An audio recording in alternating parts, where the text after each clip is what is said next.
This is really funny. You know that thing? Okay. Okay, stop, man. Okay, stop, man. Hey, man, stop. Hey, man, stop. Hey, what's up? Hey, what's up, guys? It's Wednesday. Wednesday. Gotta get up on Wednesday. Remember that song? You're about to be value-tamed. It's starting now. Don't let all that other stuff fool you, okay? Okay, what's that? Chop. Annabelle. Chop. Okay, we have an You update know, from she went President on of the boxes, United baby. States, President Donald Jordan Trump. What's the message about? It's about China. Check this out. China went to sleep last night with tears in its eyes. Someday soon, however, it will be able to wipe away those tears and smile bigger than ever before. Thank you very much. Okay, so there we go. A message of positivity and peace and love from President of, what is the country called? United States. If question 1 passes in Massachusetts, anyone could access the most personal data stored in your vehicle. Whoa. Domestic violence advocates say a sexual predator could use the data to stalk their victims. Oh my God. Pinpoint exactly where you are, Jeez. whether you are alone. Even take control of your vehicle. Watch out. Vote no on 1. Oh, Keep God. your data safe. Cars. How many of us drive them? Answer, many. And today we're going to be looking at a Such a story good girl. from the automotive industry. Ooh. She's such a It's good a little crazy pup. story that really illustrates some kind of bigger crap that we're dealing with. And I read the story, and it made me go like, I go, what the f? Feds tell automakers to ignore Massachusetts' right to repair law. Oh, what? The overwhelmingly approved statute in Massachusetts requires automakers to allow third-party repair shops to access data reserved for dealers and the manufacturers themselves. In a letter to automakers obtained by Reuters, federal regulators claim that malevolent third parties could do some bad crap. Okay, so the story here is that in Massachusetts they passed this law that says, hey, automakers, you have to, if somebody buys a car, you have to give them access to the car's computer so that they can fix the car. It's their car. If they want to fix the car, let them fix it. And by the way, this thing won by a landslide. It was like 75%. They voted yes. Make a law so that you can't keep stuff secret in the car. But for some reason, the federal government is like, no, ignore that. Ignore that. We're doing a federal thing that says you can't do that. The right to repair movement is growing when it comes to cars, tractors, and other crap. Automakers insist some data should only be accessible by themselves and dealers. But consumers in several states have claimed that leads to car companies holding an effective monopoly on parts and service. And then you need to buy A crystal flute. to fix it. This is particularly clear in the case of Tesla. Oh boy. Who's that company owned by? Iluma. What does he say? I love you. Which once quoted an owner $16,000 for a fix that was eventually completed for $700. Oh, well, bad. That's not good. That's not great.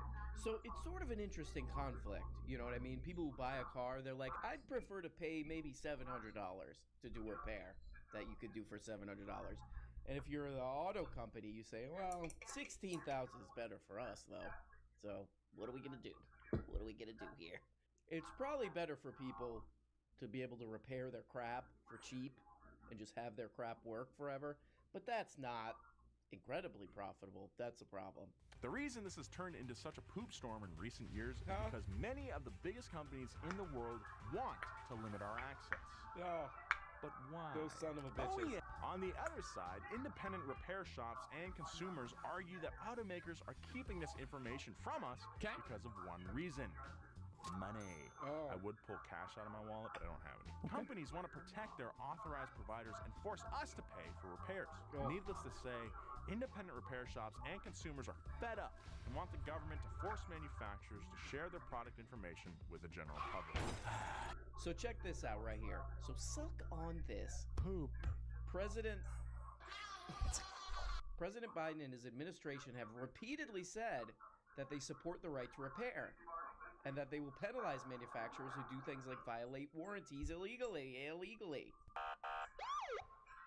In 2021, the Federal Trade Commission sent a report. This is amazing. In 2021, the Federal Trade Commission sent a report to Congress in which it analyzed manufacturer arguments against the right to repair broadly and found that they have been unable to prove that providing repair access to the owner of a car makes them less safe.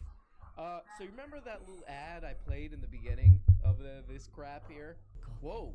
Domestic violence advocates say a sexual predator could use the data to stalk their victims. Oh my God. Pinpoint exactly where you are. So that ad was from a group representing the automakers, and to me, it sounds like what that ad is saying is, hey, if Massachusetts passes this right to repair thing, where you have to give them access so they can repair the car themselves, you know, or have more competition for small companies to repair cars, it might be cheaper. If you do that, if you pass this in Massachusetts, you get sexual assaulted, bro. You might get sexually assaulted, bro. I mean, come on, man.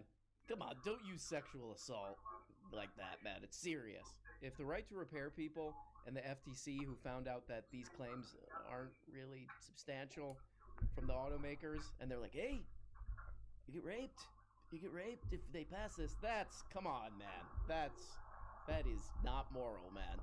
In a testimony in April, an FTC expert stated manufacturers' claimed justification to oppose repair is that repair restrictions protect consumers from cybersecurity risks. Whoa. That sounds like type stuff.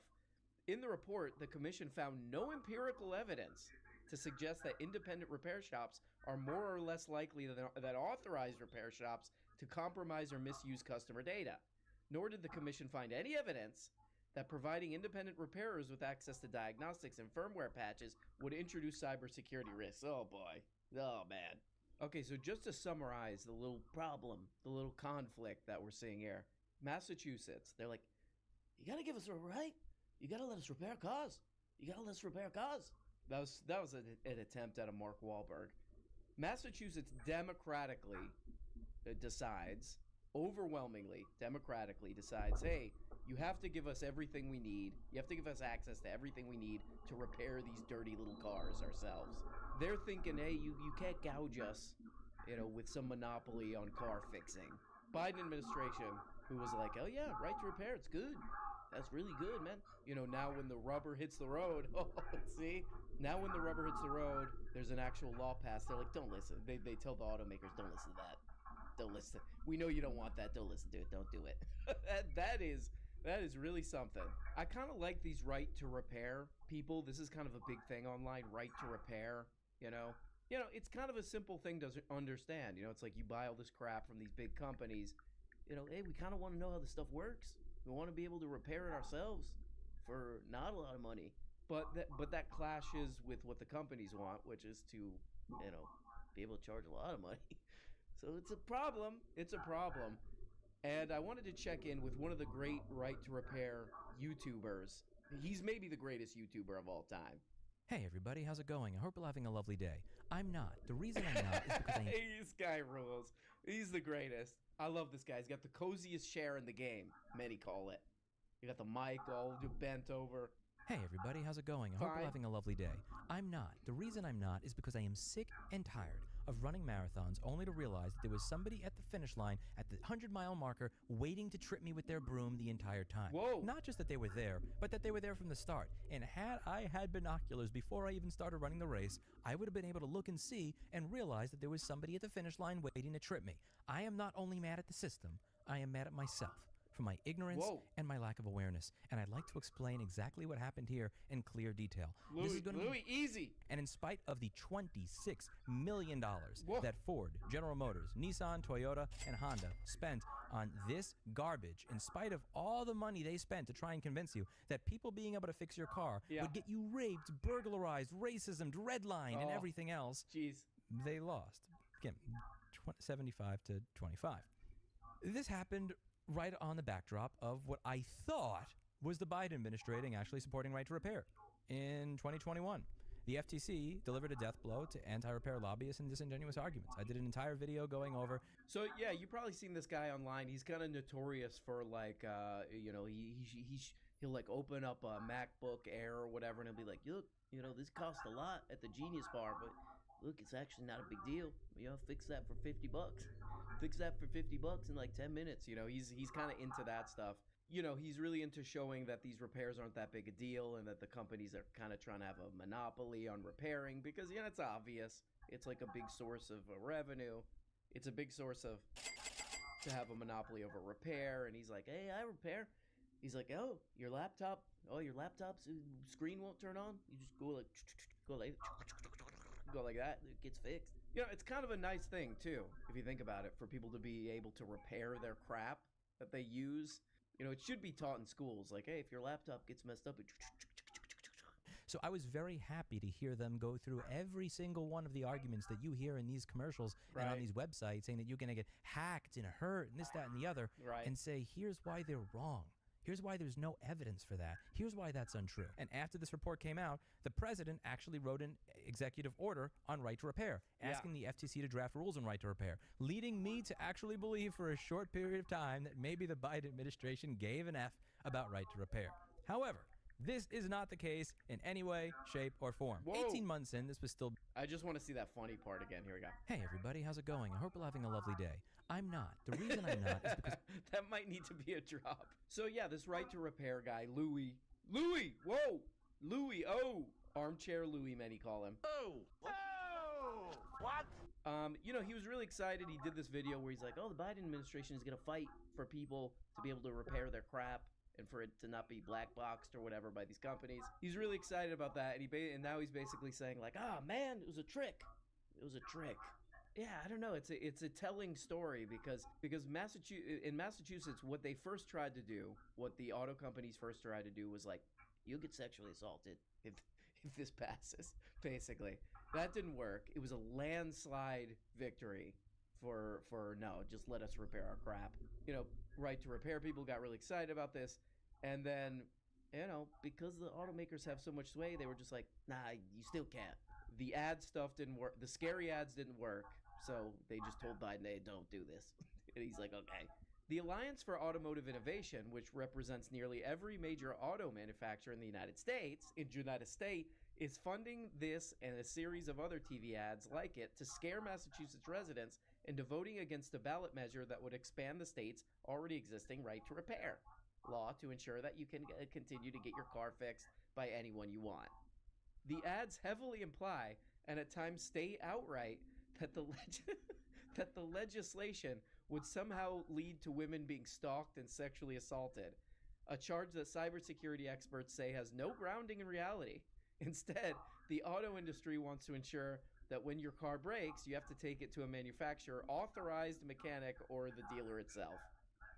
This is a Tesla Model S that has a bad $20,000 battery. Whoa. This is that $20,000 battery with a bad module that has a bad tiny board. This 25-cent part is what caused that $20,000 repair. Whoa. This is a Whoa, wait, what? A 20K repair? You could do it yourself for 25 cents, huh?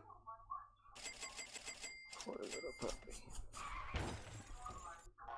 Hey, the owner of a car makes them less safe. So you remember that little ad I played in the beginning of this crap here? Whoa. Domestic violence advocates say a sexual predator could use the data to stalk their victims. Oh my God. Pinpoint exactly where you are. So that ad was from a group representing the automakers, and to me, it sounds like what that ad is saying is, hey, if Massachusetts passes this right to repair thing, where you have to give them access so they can repair the car themselves, you know, or have more competition for small companies to repair cars, it might be cheaper. If you do that, if you pass this in Massachusetts, you get sexual assaulted, bro. You might get sexually assaulted, bro. I mean, come on, man. Come on, don't use sexual assault like that, man. It's serious. If the right to repair people and the FTC, who found out that these claims aren't really substantial from the automakers, and they're like, hey, you get raped if they pass this. Come on, man. That is not moral, man.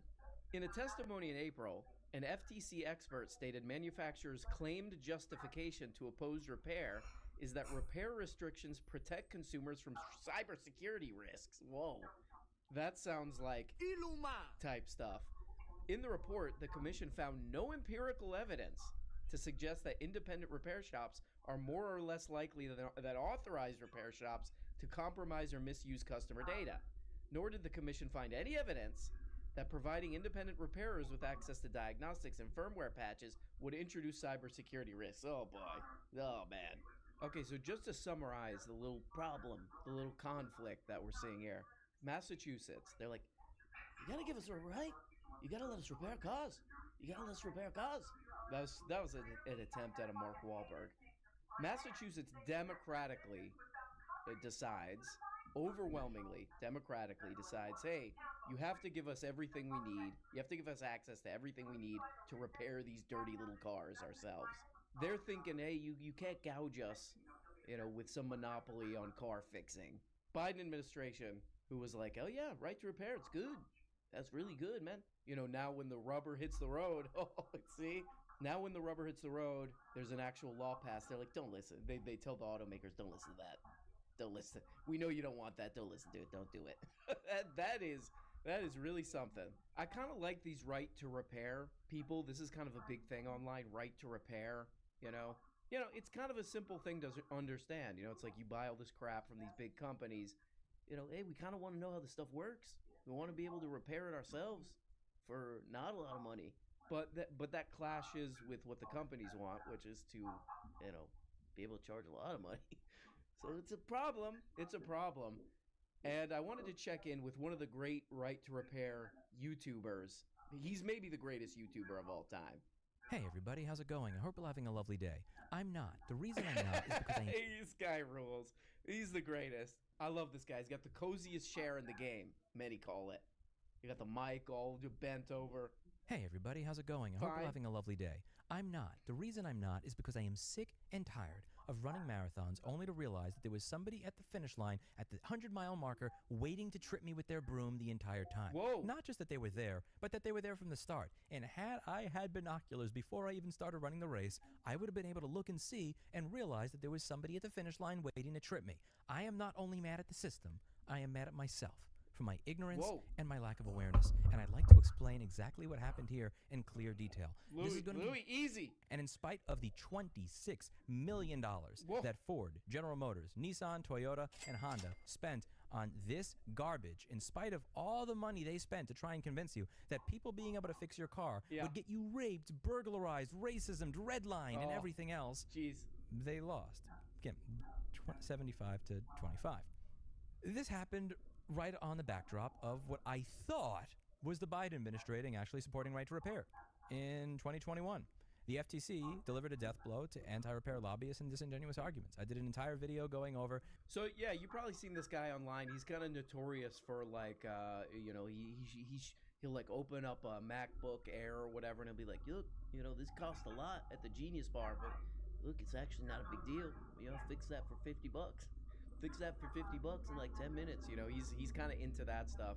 He's really into showing that these repairs aren't that big a deal and that the companies are kind of trying to have a monopoly on repairing because, it's obvious. It's like a big source of revenue.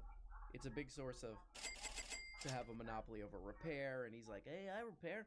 He's like, your laptop's screen won't turn on. You just go like that, it gets fixed. It's kind of a nice thing too, if you think about it, for people to be able to repair their crap that they use. It should be taught in schools, like, hey, if your laptop gets messed up, So I was very happy to hear them go through every single one of the arguments that you hear in these commercials and on these websites saying that you're going to get hacked and hurt and this, that, and the other, and say, here's why they're wrong. Here's why there's no evidence for that. Here's why that's untrue. And after this report came out, the president actually wrote an executive order on right to repair, asking the FTC to draft rules on right to repair, leading me to actually believe for a short period of time that maybe the Biden administration gave an F about right to repair. However, this is not the case in any way, shape, or form. Whoa. 18 months in, this was still... I just want to see that funny part again. Here we go. Hey everybody, how's it going? I hope you're having a lovely day. I'm not. The reason I'm not is because... That might need to be a drop. So yeah, this right to repair guy, Louis, whoa! Louis, Armchair Louis, many call him. Oh! What? you know, he was really excited. He did this video where he's like, oh, the Biden administration is going to fight for people to be able to repair their crap and for it to not be black boxed or whatever by these companies. He's really excited about that, and now he's basically saying like, ah, man, it was a trick. It was a trick. Yeah, I don't know. It's a telling story because in Massachusetts, what they first tried to do, what the auto companies first tried to do was like, you'll get sexually assaulted if this passes, basically. That didn't work. It was a landslide victory for no, just let us repair our crap. You know, right to repair people got really excited about this, and then, you know, because the automakers have so much sway, they were just like, nah, you still can't. The ad stuff didn't work. The scary ads didn't work, so they just told Biden, hey, don't do this. And he's like, okay. The Alliance for Automotive Innovation, which represents nearly every major auto manufacturer in the United States, is funding this and a series of other TV ads like it to scare Massachusetts residents into voting against a ballot measure that would expand the state's already existing right to repair law to ensure that you can continue to get your car fixed by anyone you want. The ads heavily imply, and at times state outright, that the legislation would somehow lead to women being stalked and sexually assaulted, a charge that cybersecurity experts say has no grounding in reality.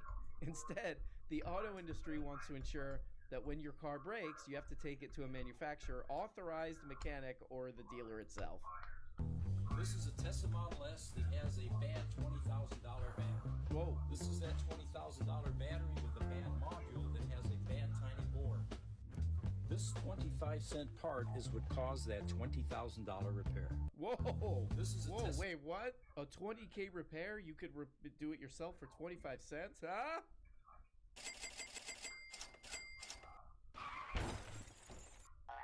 Hey, come on. Yeah, it sounds like Tesla, owned by who? Iluma, I love you. Is really big on this causing problems for the right to repair people. Check this out. Hit like a radiator or a line, and no big deal. I was figuring about $800, or that's what I saw online. Uh-huh. And then Tesla called me up and said it was just a port. I'm like, oh great, it's just a port. He's like, well, we have to replace the entire battery for a port. That's insane. The labor, the super manifold, some other things. It came out to about $16,000. 16 grand. Since I switched. Whoa! Yeah. It fell all on me. So. Right. Yeah. At the end of the day, you know, they were up 16 grand and you weren't. So I said, I don't have 16 grand. And then who does? I thought over all my options. It was a long day that day. And I was thinking about just leaving the car there and defaulting on it, but then I knew they would sue me. And it smacked the battery nipple, and it cracked your nipple right here. Oh. You can see it cracked the bottom half of that nipple. Problem is, Tesla says the only way to fix this is to replace the battery. Really? At $16,000. Yeah, that's cheap, right? Yeah. So they're like, yeah, it's junk. You can't fix it. You need a battery. I say otherwise. You're gonna have a dealership just to do this car. There's gonna be no more mechanics anymore because each guy's gonna have his own proprietary software where you can't touch them. It's crazy. Yeah, right. It's gonna get pretty ugly. And that blows my mind, man. I keep reiterating that it's so crazy that. Like, what would we do? Like, we're regular people. That's 16 grand. That's 16 grand is a lot of money. Yeah, so this is an interesting one right here. This guy's Rich Rebuilds. Rich Rebuilds. I think this guy's been on Rogan, actually. He's been on Adult Baby. That is my own sperm. Okay. And this guy buys a Tesla. He's an engineer for Radio City Music Hall. So he's like, yeah, he's got all this money. So he's got money, maybe even more money than, you know, the average person. This guy, he's like, I'm buy a Tesla. He's also like a Tesla evangelist. He's like, you gotta buy a Tesla. Everybody, you know, he's even in this, he's like, I'm still gonna tell all my friends buy a Tesla. But he's like, Tesla told me that only they could repair this and they wanted $16,000 for it. These people did it for $700. It was like a little piece of plastic. It was a little piece of plastic that these perverts call a nipple. Man, come on, man, bro. What a pervert. Even 700 bones, what you're mostly paying for is like the expertise about Teslas with this. Even 700 bones, a little steep. And this guy's like, even I don't have $16,000 as like a Tesla fan to just drop on this crap, but it's like, yeah, it's pretty profitable. That's the problem. It's funny too because this guy's like, look, I'm a normal guy. I can't drop 16 grand on this thing. So the Tesla was just like sitting in his driveway. This guy was like taking the bus. You know, he's a fan, and they're like, you got to give us an inordinate amount of money for a repair that shouldn't cost that much. And so this guy just had a bricked Tesla in his driveway, and he's taking the bus around. Yeah, so it makes total sense, you know, that people would democratically say, hey, you can't do that. This causes a lot of crap. This causes a lot of crap in people's lives if you're charging them like 16 grand to fix a piece of plastic. You know, but then Joe Brandon comes in, he's like, I like that though. I like that. This guy Rich Rebuilds, he does a bunch of these. Tesla wanted him to pay $22,000 to replace a battery pack. We did it for 75% less. That's a lot. That's what I call a lot of lost money for Iluma. I love you. Jeez. I was thinking of that Jordy Peterman clip. Hi. Where he was like, he was basically saying like, there's a natural law to businesses where if the business does something wrong, if the business does something that the customers don't like, even if it's just something that they mildly irritated by, that business is not going to survive. And you know well, as small business owners, or maybe some of you are larger business owners, that you mistreat even one of your customers at your peril. Because if you mistreat someone, they not only will they remember that, and they will never forget it. And we have a specialized module as human beings, by the way, to remember cheaters. And now with this case, we're seeing that it's not true. You know, the companies want one thing, and the customers want another thing. And there's numbers to it. With the Massachusetts vote, they voted overwhelmingly, hey, we want to make it less likely that we get ripped off. We have the numbers. It's an overwhelming vote. And we just see Jordy's wrong here. Like, this is literally a political problem. One group wants one thing, another group wants another thing. How do you resolve this? And we kind of see where Joe Brandon's administration falls on this. They have a famous quote, that administration. They go like this. I never sucked any ding-dongs. No one asked, man. There's a natural law to businesses. And it's kind of interesting. This exact little political battle has happened before. I mean, before with another very important crap that we use, which is electronics. New York's right to repair law watered down by big tech lobbyists. After waiting for months, Governor Kathy Hochul, she sounds like this. After waiting for months, Governor Kathy Hochul signed a stripped down and much changed version of the Digital Fair Repair Act. So same thing happened. It was like, hey, we're going to make it easier you repair your crap so you don't get gouged or whatever. And then they're like, nah, they don't like that. But I like these right to repair guys. You know, I don't think they're asking too much. It's like, you know, you look at these bills and it's just like, hey, you know, you got to give us the information on a repair, you know, and be able to sell us replacement products, or let some company down the street, some independent thing, let them repair it, you know, and then these companies can compete with that, you know. It doesn't seem like too much to ask. Doesn't seem like a huge ask. Is that too much to ask? You know what I mean? Poop.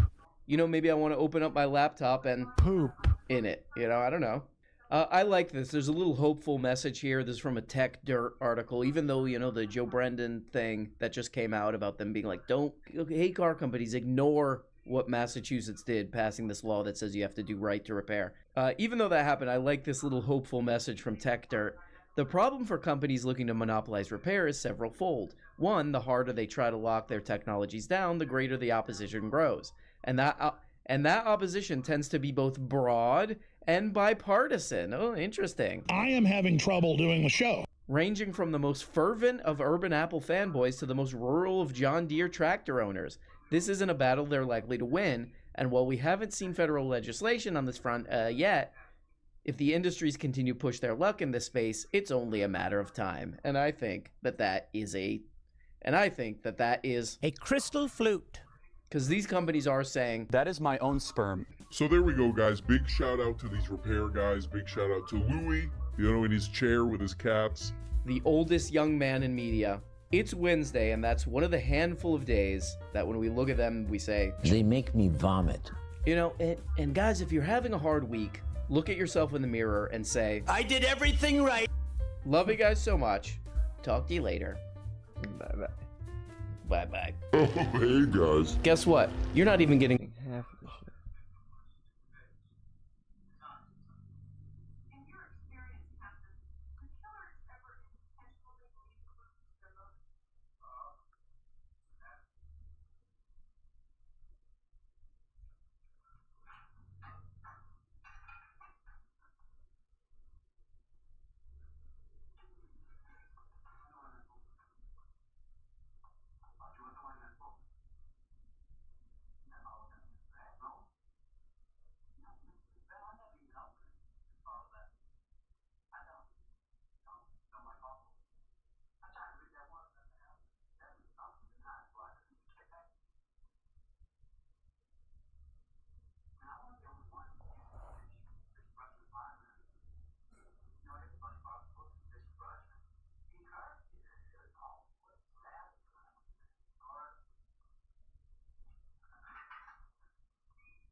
I think it's a very, very low-hanging fruit to go with the argument of like linking kick to gambling, because a lot of people are doing it, right? And it makes a lot of sense because oh guys, it's some of the management and some of the people from Stake. So that's their entire funding.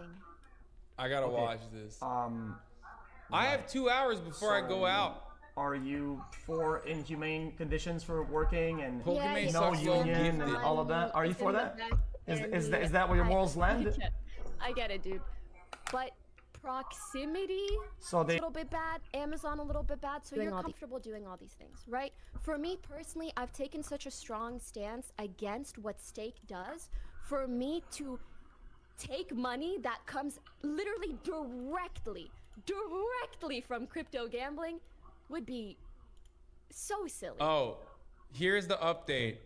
Pokey said I would never go to a Stake because I would be a gigantic hypocrite and go against my values for going to a company funded by a crypto gambling, unregulated crypto gambling company, Stake. It's big and Twitch is on trying to ban these ones and it seems like we're always moving the goalposts somewhere else when the arguments kinda lose traction. I think that's what this has been about pretty much. That has been the only problem. I've seen a lot of people say like, you know, moving the goalpost. My whole point with what I said is just saying that the goalpost has remained the same for me. I personally don't want to be affiliated with crypto gambling. I'm not for it. Do I love gambling in general? No, but I don't want that issue to become worse. It's okay, baby. That's it. It's so okay, Pupper. XQ sounds like a debate really. Yeah, but it's really funny because he doesn't know what he's saying. Just like the words he uses don't make sense. It's just your Uncle Bert. Bert. Well, kick isn't Stake in and of itself, so it's okay. That would be the goalpost. Yeah. Being cute. Okay. Yeah, I think that in of itself, for your thing, kind of makes sense. I don't think that's what the goalpost was at. But okay, listen. I think the main Juicy here. Can I watch a good bit of his streams? For the past 4 streams on Kick, whenever he's about to end, Train joins in on Discord and waits for the stream to end to feed him more dog shit. He's getting I think you're making conclusions that are a bit too quick, right? Because please tell me, what are these conclusions? How are they wrong? Okay. Like, I'm more than happy to know. So, you know something called like a roadmap? You know, there's a roadmap when there's a game that makes updates. Like they have a content roadmap. You know what that means? Yes, they're plans. Yeah, a roadmap. I know what a roadmap is. Right. Yeah, Graham's had her breakfast and everything the roadmap too long ago. Website, and the roadmap like I was in talks with, right? At first I was kind of like in the same idea as yours, right? And then I started understanding that that is not the goal, not the plan, and that is not the direction that they're going, and probably never will. So I think what you're trying to say is that for the morning. They are not looking to continuously profit off of crypto gambling. You know, they want to create other revenue streams. They want more of their revenue. Yeah, that's why they went into the biggest loss leader industry of all time. Stake always will. I'm sure Stake will. I think she's laying in that Braxton's website will not. Stake will not become some charity thing. No, that will always remain gambling. But what I'm saying is that the web. What are we arguing? Huh? Because Stake isn't Kick. You understand what I'm saying? Is that Kick is Kick. This is like, it's a project. It's a thing that they're doing. If Stake wasn't Kick, why is Stake funding them in their entirety? Wait. Are they different things? Yeah, but you can't just ignore the link between them.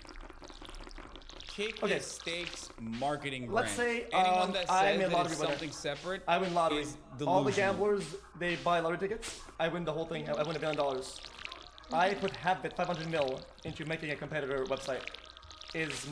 Are my endeavors clouded by Gamba? Are my things delegitimized by it? Is there budget for? Stake hit the lottery. I don't think that's a fair analogy whatsoever. Stake made the lottery. Okay, but at that point, if somebody uses the fund that they have, right, a portion of it, to make it a project that is on its own, it's a standalone project, should be a competitor of Twitch. Why? You can't compare one person hitting the lottery to to a company that owns a crypto gambling website. Okay. That's just not a fair analogy. So since you're all about the numbers, I'm sure you know how much money the people actually made off that website, right? I I don't. How would I know? 3 billion. Do you know? 2.6 billion. It's clearly over 100 million. It's pretty public. Yeah, they have a lot of money. And you understand that the project is not a crazy amount in comparison, right? The whole thing is not, it's not a lot in comparison. It's like a fun project, right?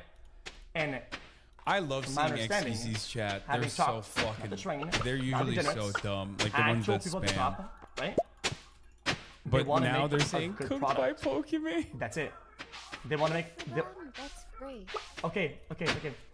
And when the product is standalone from Gamba and nothing is linked directly to it in whatever fucking capacity that you want to make, and the people that are signed, nobody does Gamba, everybody signs to just make content and be about live streaming, then what the fuck is the problem? I'm not trying to tell you objectively or not if kick is a problem, okay? I'm just saying personally, the position that I hold in this industry, the things that I've stood for and against in the past, I personally would not make that change due to where the money that is funding Kick and all of the streamers that it signs exclusively comes from. I am not okay with that root source and the proximity to it. That's it. And if someone else wants to make a different decision, or the website becomes good and people enjoy it, that's great. Well, I'm just speaking personally to me. Yeah, and I get that. Except then you spoke for me, saying I'm okay with those things when... I would ask if there's a gambling stipulation in XQC's contract or not. That's not even why I was in he would get very mad, so like but he's gonna just I think that is like a good question to ask him. Straight up. Oh, that I'm somehow like... Do you have a gambling stipulation in your contract, or is it just simply hours? Wait, I didn't call you morally bankrupt. I said this is where my morals and ethics stood in the past, and it would be weird for me to change my stance on them just being offered multi-million-dollar contract. I specifically said for you... There might not be. I mean, you did partnerships with Stake. You've always been okay with that, right? If you... He said no before, saying it would be a separate contract for that. And then I was also, after learning and in talks, I've understood that I genuinely believe, and I wouldn't have signed it if this was a whole 2 Gamba operation. I don't think you understand that. I would have never signed it. Because the thing is, all the top content categories on fucking Stake or on Kick, sorry, are still very much Gamba focused. Entire thing, right? And I'll give you the right. Fun? And I'll give you the right to say whether or not there's anything of Gamba in it. That's kind of fun. Be careful though. When there's NDA though, it means that you can't say shit about anything, which is kind of, you have to be careful. Because I didn't know that. Well, I'm just saying it. That. Yeah, of course. I would give you the right to say that there's no Gamba at the end. That's it. If there is, if that's the truth. Otherwise, no. Sounds enough? I mean, sure. Okay, let's do that then. First NBA blog. Okay. Okay, regardless, do you now understand what I was saying? And how... It's not only that it was impersonal towards you, I actually separated it in a way where it's like, that does not make XQC bad, because his opinion has been the same from the start. Yeah. Just like my opinion has been the same. Yeah, brain dead losers will look at that and go, "Oh, she's backtracking," when she literally said that. Is that you know something like, oh, like it's about my dignity and whatever about your thing. It's because when you say, oh, for me, moral ethic, for me, dignity, and then for him, blah blah blah. It by implication, it's kind of like shots fired that I don't have those things. That's just kind of how it is. Like by default, it's how you're gonna sound. Different people have different moral systems. It might sound that way, but that wasn't my intention, and the reason I mentioned you is so that it would make it clear that I am speaking to how it would look for me specifically. What? Your dignity kind of goes down when your opinion changes based on how much money. She was in there sunning earlier. I forgot but for about you, it. right? That should not be applicable or the case because you have stood by it the whole way through. So I don't know why you or anyone else would implicate yourself. Like the shoe doesn't fit, right? It shouldn't fit.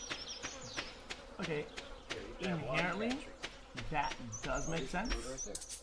I think just the way you worded it kind of implies it by default. So like it kind of does make sense. It's No, just yeah, like, it's honestly, just like I the digging thought part. the way I worded it might implicate that too, which is why I tried to call out you as an example where it makes sense for you, but it wouldn't make sense for me. Yeah. Yeah, it makes sense. Especially the dignity part though. I feel like Also, I think your viewers are whispering my subs and harassing them. Okay, chat, don't do that. Don't do Maybe that shit. could not happen. Like, let's be for real. Also, me and X, we're friendly enough that we can just hop on a call. It's gonna be okay, okay? We can all relax a little bit. Yeah, true. Yeah, I mean, it did sound. What the fuck? And also, X, I'm sure throughout your career, My there's been mouse a lot of is, people like, who maybe fucking say up one again. thing to you and then say some shit on stream. Like, you know, I've been there, done that. I don't want to be one of those people. So if it ever seems that way, let's just talk it out. Yeah, fair enough. This is No. the I clip he's mean, that moaning doesn't make about. sense. Okay, so the only problem is that it's always by implication, and something that Hassan does a lot. No, and it's not Wait, because I what? got like 10 million. It's just because It's always by implication. I am not Hassan. I know. Well, it does sound like that to people, and then people To build me, this. yeah. Let me tell you. Why you say because fuck me for? Everything I do in life is Again? all in, right? And I know for a fact that at our points in I guess wealth or money, you understand that if there's not something that makes you feel fulfilled, no matter how much money you have, you're gonna be fucking miserable, right? And it's why it took so many months for me to consider this deal initially, because I had to believe in the project. I had to believe that it was something that could be doable. That's wild. How am I? It's got to be in the contract. Making it successful. Boys, and it's making got it to be a better, and contractual I put it on top. stipulation at this That was point. like I'm saying super, it. like how would you call that? Like, holy fuck, man. Even if the stream part It's gotta be ends up not being contracted. too crazy, what about it? I don't think it matters that much because I want to make decisions and do cool shit that's like, you know, it's like almost like a passion project. And the passion itself I have in the project is enough self-fulfillment, right? That money can't buy. Right? And that's something that on Twitch I haven't had in a long time. yeah, I understand. Listen, dude, you don't have to justify your decision to me or anyone else. Well, I'm telling you. I feel like you feel the need to, and I'm sure there are a lot of people attacking you over it right now. Dude, why is my mouse so... Oh, that's okay. I'm not one of them. No, I was saying, you know, maybe if Hassan takes a kick deal, that might be a little weird. Nah, he wouldn't. I already asked him when I was visiting a house, asking if he wanted to, and he said he wouldn't. Yeah, I'm talking about me, my stance. That's it. Well, I mean, you're locked the fuck in. I mean, let's be honest. I mean, I know you're kind of probably good for knowing what like another. I fucking hate year, wireless or mouses. week, It's like 8 so months. annoying. I mean, it is what it is. Listen, it's just what it is. Even if you wanted to swap, you wouldn't be able to, right? Well, as you said, contracts end. So, also tell me if you agree or disagree. For people being like, oh, you're just upset that X got the deal and not you. Wouldn't it make more sense if I wanted a deal to not be talking the way that I am? Because, as you said, you know, maybe my contract's up in like 6 months. Shouldn't I be sucking up to kick if I want a deal? Oh, you don't have to explain it to me. You don't have to explain that to me. You have to justify it to me. Same mentality here applies, but at the same time, it's like, if you're locked in, I mean, you're locked in, right? Like, I don't know how long your agreement is. Not forever, I'll tell you that much. Yeah, I know. Because I know for a fact, I mean, listen. I don't think Pokemon's being condescending, but I can see why someone might take it that way if they're feeling defensive. And Amazon tries to, you know, like, Amazon's been trying to get, like, money on their investments without it being, like, a money sink. So it's been, like, harder on that end. Yeah. And There aren't that many good Dude, it's so deals. slow. Yeah, My the- mouse is so fucking slow. Yeah, the deals are pretty much gone. But So I promised you if this was about money, I would be acting very differently. yeah. It's why even at the time, I don't like talking shit that much about people trying to make No, it's people like try to do other things. there's like Because an input at the end lag. of the day, you want things to be better, right? Like people want things to be better, and everybody knows that, and you should know. You know 100% that at the high tier of streaming or whatever, It's not you the KPI. you start to understand that complacency is trash, and then there's no innovation. People get lazy. People get whatever, and after that, it's like things don't get better. And that applies for massive platforms also. Like honestly, like you are not special, even if you're at the top. yeah, exactly. That's just kind of how it is. So then, Yeah. that Classic. was my point. And yeah, Hassan's been talking shit too. Okay. How so? After I saw this dude, You I should be picked out on myself this up call. like the baseball guys. Sure, I'm to call. Yeah. Message me, so. That motherfucker is snaking out, man. Dead ass. Let's talk about it. Let's talk about it. Hey. Why are you motherfuckers? How am I catching strays in this Well, conversation? basically, Hassan, we're kind of done talking about me being a snake, so I think it's time we talk about you being a snake. Take it away, Okay. X. Well, I wanted to talk to Felix yesterday, but I had to go get my ears cleaned. Oh yeah, are you okay? What's going on? I was deaf for like 24 hours, but that's different. I'm in Japan right now, and it's too early to go outside before everybody tells me, fucking, go outside and touch grass. I will be doing that later in my IRL portion. But yeah, XCC, you said I was dog whistling. I don't even know how I would be dog whistling. There's some questions I have for you about what you said yesterday. Yeah, go ahead. Well, we can talk about whatever you guys want to talk about. I'm not asking about Brett.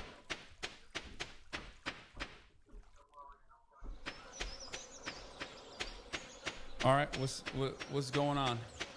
Well, ask away. You said you didn't answer the question. Ask away. Oh, you said I was dog whistling. I don't even know exactly what you said I was dog whistling on, but I would like to understand what you were talking about with that. It's just it's kind of like what Pokey did. Which she kind of explained it, but it's like implicating and making the conclusions that one thing is linked to the other, right? And just go to dialogue, and like it's like the whole Gamba angle. Oh, people understand that if I say it, it fulfills their thoughts about the gambling angle without debunking it, talking about it, or having to fucking talk about it at all. It's just the people that know about it know, and you're just kind of fulfilling You know that some of these are real gangs, dude? What? Some of these are real gangs that they hired to be in this I movie as the extras. I don't know if that would be dog whistling. I think you're just saying that like I'm bringing up gambling when it's irrelevant to Kick. Is that what you're trying to say? Because I'm explicitly like dog whistling would be I don't know, like hiding my genuine perspective on a certain thing, which is that like gambling is bad, right? Or unregulated, especially unregulated crypto gambling is bad. I used the wrong term. Yeah, I think so too. What? I think you used the wrong word because that wouldn't be dog whistling. Maybe he was trying to say you were trying to pander? Yeah, it's just a word. I don't know what word he was trying to. Yeah, maybe, but I don't think it's dog whistle. Dog whistle is. But I don't even know what it would be. I don't even know what I would say something that pander only a about. certain group of people will understand. So, X, you want to maybe clarify what you were trying to say? Yeah. Virtue signaling? Yes, maybe that one. Virtue signaling. High roading? Not that one. Maybe high roading? Not this turning into a vocab lesson. I'll clarify. I feel like this whole like link to Gamba thing. I think it's like we talked about it 10 times, and you guys keep like it's almost like you kind of like validate the argument without really approaching it or talking about it, right? And it's like everybody just takes it for what it is, and you just kind of I don't know. And then you talk about it, and we did it today, where you just talk about it, and it's like I don't know. You never really actually talk about the gambling angle of it. Yeah. What do you mean by the gamble angle? Like, are you talking about Stake being the like main party for Kick? Like, Kick is owned by Stake. The reason why Kick was created was because Stake. Like, here's what I believe. Okay, and I've been very open about this. I believe that Stake, the unregulated crypto gambling website, created Kick as an alternative platform so that they could have a basic marketing arm.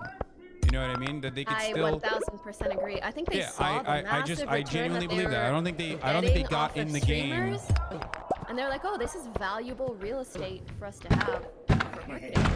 Yeah, I don't think they really. built it because they genuinely were like, I care a lot about the streaming space and I want to, get involved in the streaming space. I'm a big fan of streamers. I think their goal, very openly, is to funnel traffic into Stake.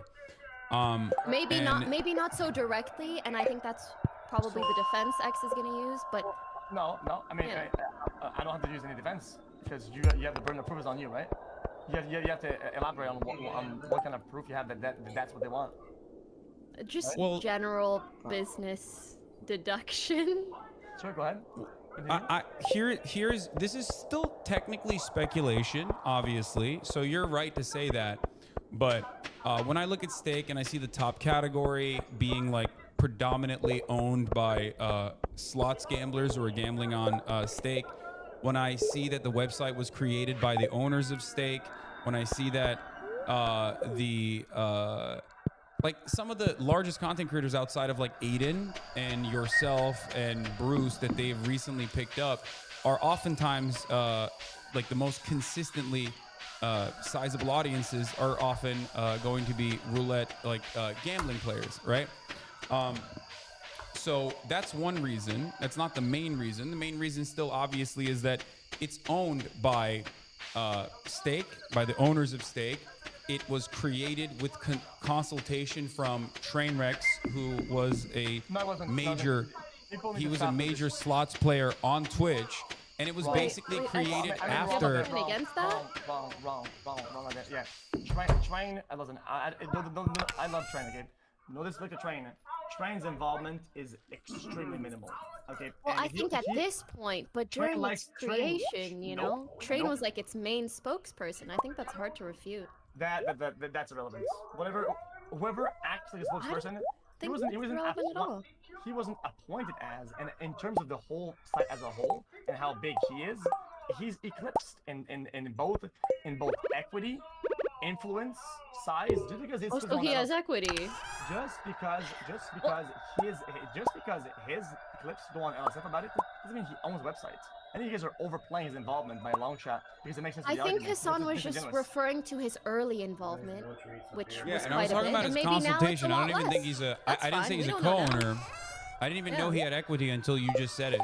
I just said Train's consultation and development of the platform. Apparently, his Twitch bio says co-owner of Kick. So. Yeah. So that means and Trainwreck has tweeted about how he's the third largest owner of Kick. I promise we will never touch your sub revenue. Okay. And do you know what other the size by comparison? Third could be anything. And you know that, right? Okay. We're getting lost in the semantics. We're getting lost in the semantics of the conversation. We're getting lost in the semantics of the conversation. I didn't even know that Train was, again, a part owner, let alone the third owner, right? I don't care about the size. Even as a consultant, hiring Train specifically especially after crypto gambling was banned on Twitch, makes it seem like the timing is relatively odd. It's a little suspicious to launch this initiative so publicly immediately after crypto gambling was eviscerated on Twitch. It seemed like they were looking for a new avenue where they could just continue live streaming and, get an ROI that way by utilizing a live streaming platform, whether it's their own or whether it's, another big website that they could be streaming easily on so that they could keep driving traffic to Stake. This is my speculation, given the fact that it's mostly owned by Stake and live streaming is not necessarily a profitable venture to get into. It's a loss leader for Amazon, and Amazon is a fucking major company, right? Their goal is to basically capture the entire market and then start figuring out, once they have monopolized the live streaming space, start figuring out how to fill the inventory and start making it more profitable. This is Amazon's goal. A separate goal also is to beef up their IVS structure, which is when they go to websites like Kick, or when they go to Stake, and Stake says, hey, we want a white label live streaming website, and Amazon sells them that product, which I believe Twitch gets, I don't know the back end of that, but I believe Twitch might even get a percentage of that as well.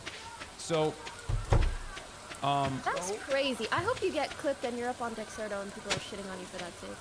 Well, okay. First of all, Pokey, I think that if there's one person who gets shit on fucking Dexerto all day, every day, I'm getting cooked nonstop. That's not even. I do know that you do get shit on unjustifiably on a lot of stuff, but trust me, I'm getting clapped up all the time on that. From what I've been told by many Twitter users, you know, there's no relationship or benefit to Twitch for the fact that, you know, Kick is using Amazon services. Well, I think it's kind of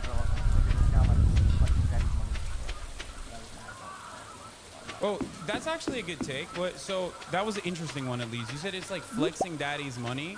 I don't really understand that, because like I probably have shit on Amazon, the parent company of Twitch, more than you have. I mean, we've had fucking conversations where I've shit on Amazon. I am the single largest human donator to the Amazon labor union, which Jeff Bezos is openly antagonistic towards.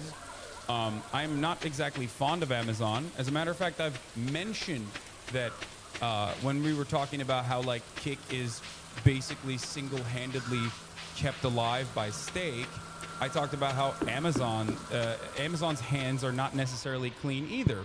So I don't know why you thought that was like, you know, defending daddy's money.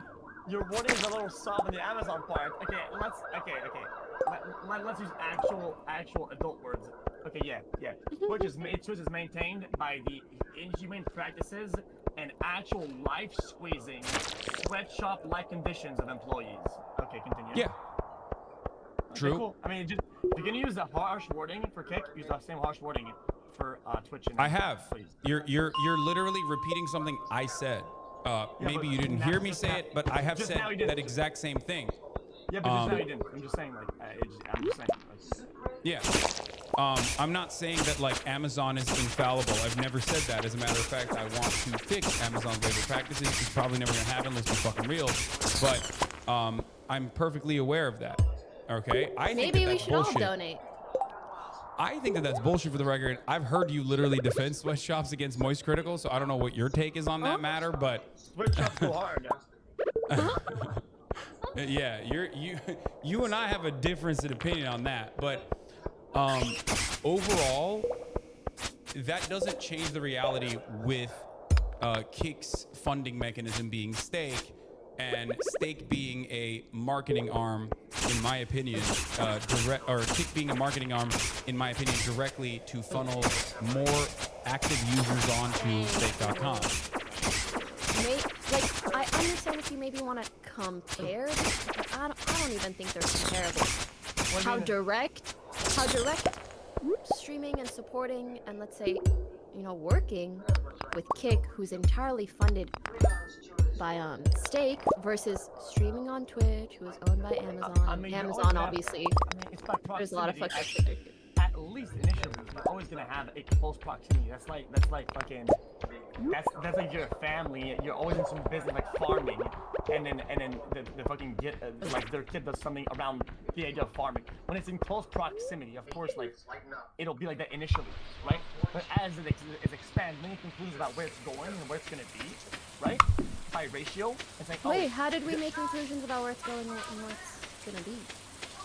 Wait, that's the whole basic conversation. The argument is that it is made to fund gambling, and it is an effort to reignite fucking casino shit so they can remake some of the money on the platform. That is you just said that.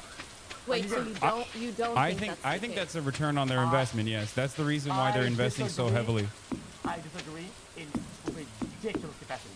Yeah, I agree with that. What do you, well, you have more insider information than we do, so I would love to hear your perspective on it. I might not agree with it, but You what might do you have think? some insider information, but X, don't you also think, obviously, Kick wanted to sign you, so obviously they're probably going to tell you whatever you want to hear. Wait, what? If I had the idea, they want things to be about Gamba, they were telling me about Gamba. Gamba's not my contract, I just told you. Gambling was never even in any talks of any kind. I know, but I feel like it's a little bit disingenuous to pretend that they don't care about Gamba, or that that's not a prioritization on the streaming platform that they created because they saw how profitable gambling streams were. That's how it felt to me in terms of I saw the roadmap, and I'm building the roadmap, right? Everybody that is going to come up this month, it's going to be massive this month. I'm not trying to be act like, oh god, it's going to be crazy. No, this month is going to be absolutely unhinged. And most of the guys that are signed have been not only been none of them Gamba. They're all anti-Gamba, right? And yeah, but don't you think because they're sold the owners of Kick and Stake are probably hoping that those viewers end up also seeing the gambling categories, maybe get curious. So now, not only are we doing speculation, and you're also you're really talking to the owner and talking making. No, we are speculating, and I think this is a reasonable, educated guess to make, given how. I'm not speaking for them or saying I heard this. I'm saying that's my theory. So, and I'm sure it's many people's theory. And will you revert when things flip on the side, or will you do that like all the time? And no, because ultimately, even if they flip, X, they're not even trying to profit off of their streamers. Where do you think the money's gonna come from? You know something called tech? You know what tech is? Tech overall? Technology? Just the whole sector of tech. Yes. Yes. Okay. Sorry, I don't want to be patronizing you. Why are you so worried about profitability when none of this shit is profitable? None of it is. Because that's what we're discussing. We had the initial point that Kick is probably hoping to profit. Stake is hoping to profit off of Kick as a marketing tool primarily for their crypto gambling website. So you don't think there's a chance that possibly on the roadmap, but the point is they'll sign and clean the product up, to move away from gambling to make a strong competitor that's all on streaming, selling the market, and then have profitable endeavors and arouse profitability and get there somehow, right? You don't think that's a possibility? So that's it. You bring up a really good point. That can be a possibility, but it doesn't change its origins or where it's at right now. Oh, so you're gonna discredit the way it's going and what's not? No. Hold on. Wait, can I just cut in here? Two things was just why I personally didn't. Okay, let me just cut in here really quickly. I can't tell the future. Okay, Sorry, go ahead. Felix, you're saying, and correct me if I'm wrong. Are you saying that the reason why Stake is investing heavily into Kick is because they want to build up a competitive live streaming platform, not to market Stake or anything like that, but instead to become a primary force in the live streaming space on its own, with no genuine interest in like driving traffic to stake.com, and they're doing it in a way where they are like unimaginably unprofitable, while simultaneously giving Amazon money, like giving Amazon direct money in the form of both AWS and IBS, which is a copy paste of Twitch. It's like Twitch reskin basically. And they're doing this because ultimately they want to take down Amazon's live streaming market share and become the main monopoly force in the live streaming space. Okay, so Amazon owns AWS, right? As you know. And Amazon still is having a hard time, according to Amazon at least, creating a profitable space for Twitch, despite the fact that they have already monopolized the marketplace of live streaming. Do you think that Stake, which pays Amazon to even do live web hosting, would be able to ever reasonably become the monopoly force in the live streaming space? So when you're talking like that, you make assumptions. No. I'm asking you a question. This is not an assumption. I made zero assumptions here. I'm operating off of what you told me. Yeah, you're also making the assumption that there's going to be no alternative. That technology is not going to change. It's always going to remain the way that it is right now. Right? It's going to be something you're making, correct? That. IWS, it is the only thing and will always remain, is always going to be like that. You're making the assumption by default that this is set in stone and will never change. The technology is just stopped improving on that, right? No, I'm not making that assumption at all. I mean, I'm simply stating that you need physical servers to be able to operate a website. Live web hosting is expensive, like really expensive. So expensive that the actual dominant force in the web service, the web hosting side of things, is having a hard time making their live streaming company, which already holds monopoly market share in the live streaming marketplace, profitable. The notion that Stake would become a competitive player while utilizing Amazon services and paying them literally a profitable amount to be able to to do this web hosting, which is part of the reason why, like, when you joined the website, it fell apart a little bit, because like they didn't even have the bandwidth to do so they had to probably increase their bandwidth. Like they had to go back to Amazon and ask for more. Your expertise on server capacity and initial releases and whatnot is very limited, and when you talk about this shit, it sounds it falls on deaf ears. Okay, releases and day one stuff is always bound to drive more traffic.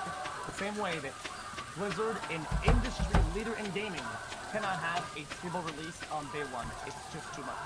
And yeah, but you can't seriously be comparing yourself live streaming on a website, which you can do on every other website perfectly fine, to Blizzard releasing a game to an entire marketplace for the first. Like Diablo launch is not comparable to you live streaming on Twitch versus live streaming on Kick. The reason why I'm mentioning this is because, yes, you're right, Activision Blizzard fucks up regularly with their services, but those services on release day are fucking, like, they have significantly more active users than you going from one website to the next. Do you, for example, here, I'll ask you a question. If you, tomorrow, decided to go to YouTube, let's say you got a contract to YouTube, it was a massive deal, and you moved over to YouTube and you live streamed for the first time, do you think you'd be able to effectively crash YouTube? No, right? You wouldn't be able to crash YouTube, right? Maybe. No. Your knowledge of this is so limited. Since you went anecdotally about this, actually, I want to use an example that actually happened only a couple months ago. The Squid Games event, all the YouTubers and streamers that we did on Twitch, what happened on that day? Twitch crashed, right? That's why, in comparison, these things happen. And that's the same thing. That's the same for ratio. But now we're comparing 10 to 1,000. You know what I mean? That's the difference. Because the reason why I already understand that. I'm accounting for you going from one live streaming platform to another competent live streaming platform versus one live streaming platform that is like very clearly not ready for the rate limit. Has there ever been a large streamer who went from one platform to another and their first stream crashed said platform? There's been brawls on Twitch done that crash website, yes. There's been what? There's been legends on Twitch that crash website. No, yes, but I mean, right, and Hassan is saying those are at a different magnitude. So perhaps instead we compare the numbers or the event. Is it possible to how big of a drive it is? Like this argument is not we're not winning this argument. We went well, because there are websites that you can go to tomorrow and not crash them. Wait. You can go to Facebook, it wouldn't crash Facebook. You would probably crash Twitter because they're also not ready for the bandwidth and not ready to like do massive video live. I don't even know what this Kick point is really smaller. proves or doesn't bro, prove. To be honest, I don't think it's worth. Kick is smaller. What about it? Like what? I don't know. Yes. The reason That's all why I he was mentioned saying. that. They can't handle it. Yes. The reason why I mentioned that wasn't to. The reason why I mentioned that was to tell you that like, Kick itself still had to go to Amazon that day and ask for more bandwidth so that they could handle one singular Twitch streamer moving onto their website with a real audience, unlike Aiden Ross, by the way, which never crashed the website, for the record. He did. But yeah, he did. Okay. Okay. Let's dial back a little bit. Yeah. No, I remember he did. Okay. Kick So is X, smaller. to your Got point. him. No. You guys overshadowed something very, very important. What you're saying is that the technology won't change. No progress will be made, and there isn't a point where there's a possibility that there's an audience flip and market share change that's significant enough. Dude, you're the one making these assumptions. We never said that. We're talking about Kick now and where it's come from. That's waffling. That's waffling. This is a perfect waffling. You're implying something, but you're implying something. You're implying something by default, and then you back away from it once you've made the argument and you've tried it. So like, if you want to stop making these arguments and stop doing it by default, then we could do that. But otherwise, you guys are you're making an assumption by default. And when you're calling on it and saying, well, I didn't imply that. What kind of argument are I can make an assumption. I can't speak for Pokey. Kick right now, not Kick 2 years from now. I think Pokey and I are talking about entirely different things. XQC, you are right to a certain degree if you're addressing me. I am speculating, and I do not believe that Kick is in it to destroy the market share of Twitch.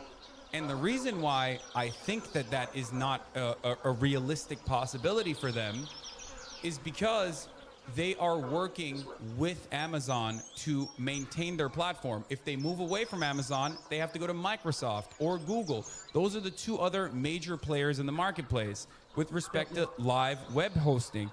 Amazon is the dominant force in AWS. With AWS, it's like basically the backbone of the entire internet.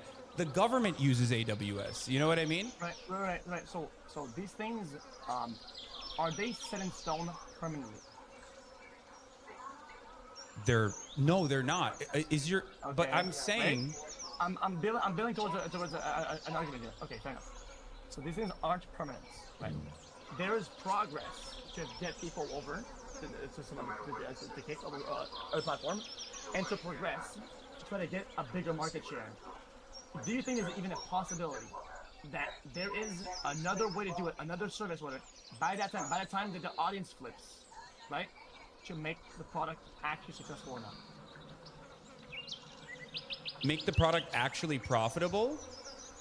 Or successful to the point where things flip. If Amazon, which owns AWS, can't make Twitch live streaming profitable, then a company that's coming and getting outside rates is never going to be able to make live streaming profitable unless their profit mechanism. I think X is trying to say or make the assumption that Stake is going to replace AWS with better technology once they get large enough, and then they will detach from their relationship or need for any Amazon services. Is this likely? I don't fucking know. No, I don't think it is. Surely not anytime soon. I don't think it's likely. As much as I know, like, I do have limited knowledge in this space, but at least I know a little bit to tell you that, no, I don't believe that the tremendous amount of overhead and the tremendous amount of infrastructural spending necessary to become a dominant force in live web hosting can only be done by, like, basically the multi-billion-dollar companies that have been established in the space and have gotten government contracts for a very long period of time. I do not think that Stake has the capacity, even though they do have a relatively low overhead, and they are basically a fucking money printer because, that is the reality. They're like pretty much $2.6 billion in straight profit. You know what I mean? I think they make like what, 2.8 billion? Stake makes Stake generates a revenue, like gross revenue of $2.8 billion a year or something like that. I do think that they probably are currently basically printing money. And they do have low overhead, so they have a lot of money that they can spend for marketing initiatives to continue expanding and to continue growing Stake. But even then, I do not think that they have enough to build these servers. I'll give you an example. When Amazon first started implementing their AWS initiatives, the amount of information that they had to send to servers was so vast.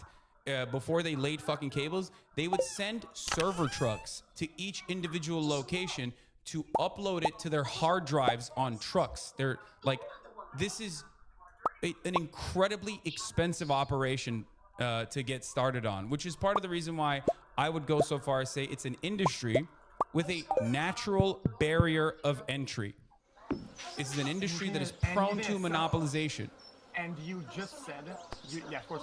And you just said that they print money, and you don't think that they're a possible candidate to achieve that task. If anybody can do it, it's them. And you agree with that by default. You can't back away from that argument.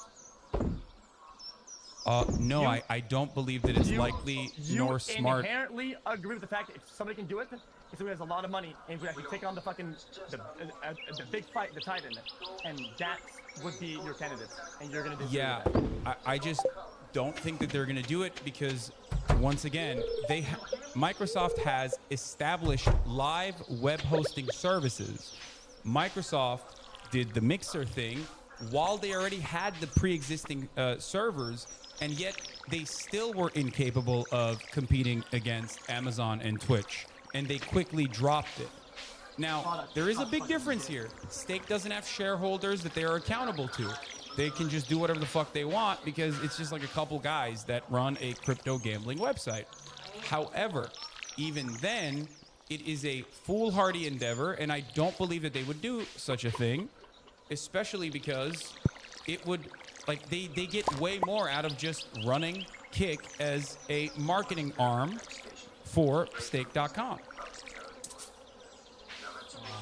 Like, you actually think that was the goal, that they would get money back on their investments on that front, even though the people that are signing are not gambling related and aren't going to do it?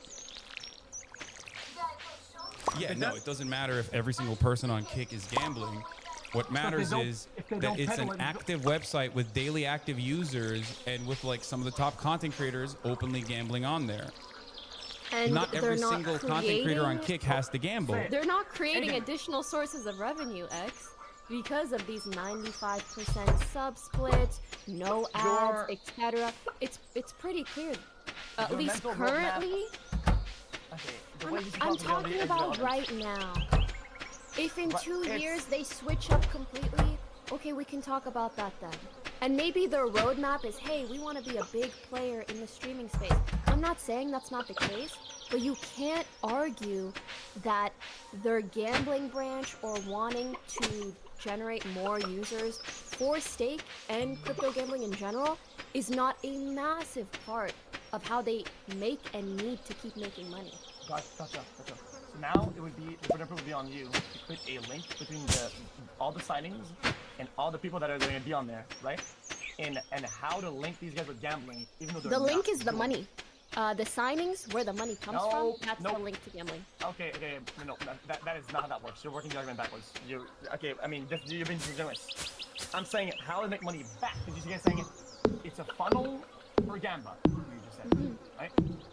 Now I said, from that point on, Gamba to begin with, let's say. But I think we've said this already. They're hoping that, honestly, just by... so they're hoping, you speculated that they're hoping it. So we're saying that, I'm telling you, with my insider knowledge, wow, I'm giving you guys inside information, that the next, almost every signing is entirely illegal that will never do Gamba. That would all be money, just lost entirely. How do you tie that to gambling? How do you tie these people to gambling? Because they don't need every single person to gamble. They have more data than you know. They've clearly seen a correlation between just generally having more users on their website and more likely users funneling into Stake. Yeah, Twitch in its entirety wasn't gambling, but enough people were, and that was enough for them to make money. now that they can't utilize Twitch, they decided having unfettered access, an unregulated website where they can have a shitload of live streamers on there and a shitload of daily active users on there will drive enough traffic to the gambling streamers on there and therefore to stake. And I think Pokey is right. This is still ultimately a business. They want to make money, and that's the return on their investment. The return on their investment is always going to be how many of the daily active users are they driving over to how many of the daily active users on Kick are they driving over to stake.com? Now, I want to bring something back again with respect to Microsoft. Microsoft's market cap is like $2 trillion. Microsoft's gross profit in 2023, in the same year that Stake made $2.6 billion, was $142 billion. You're one of those guys. That company, Microsoft, already has pre-existing capital baked into the live web hosting services. They've already spent billions of dollars building out this infrastructure, and yet they still failed to make a profitable venture on Mixer. And the point I'm always trying to get back to is what the goals are for Stake, because you're asking me like why is Stake doing this? Ready? I got you, brother. Then instead of using Mixer as an argument, whatever, because they're big. If somebody can do it, who would it be? YouTube. YouTube has all the components, the knowledge, staff, the money, the traction, the server to make it profitable and good. And they have never been able to do it. And their market share sucks balls, right? Right? It's almost as if what matters the most is a good product, right? To make something successful. How is Kick's product? Okay. I know you're talking about the future, but you're right. Because a little we've bit had all more the same. changes on Kick in terms of experience and product in the last 3 days that Amazon, Twitch had on theirs for the last 3 years. So, where's your argument now? Yeah, but Amazon and YouTube can can host you within this space. One at a time. Go ahead, Hassan. Amazon and YouTube can host you live with ease, whereas Kick is still having issues with that because they're a relatively new company. Of course, they're going to keep making changes every single day. That doesn't necessarily mean that it's like a better product. I don't genuinely believe that Kick is a better product. It might become a better product. I want it to become a better product because I want this space to be more competitive.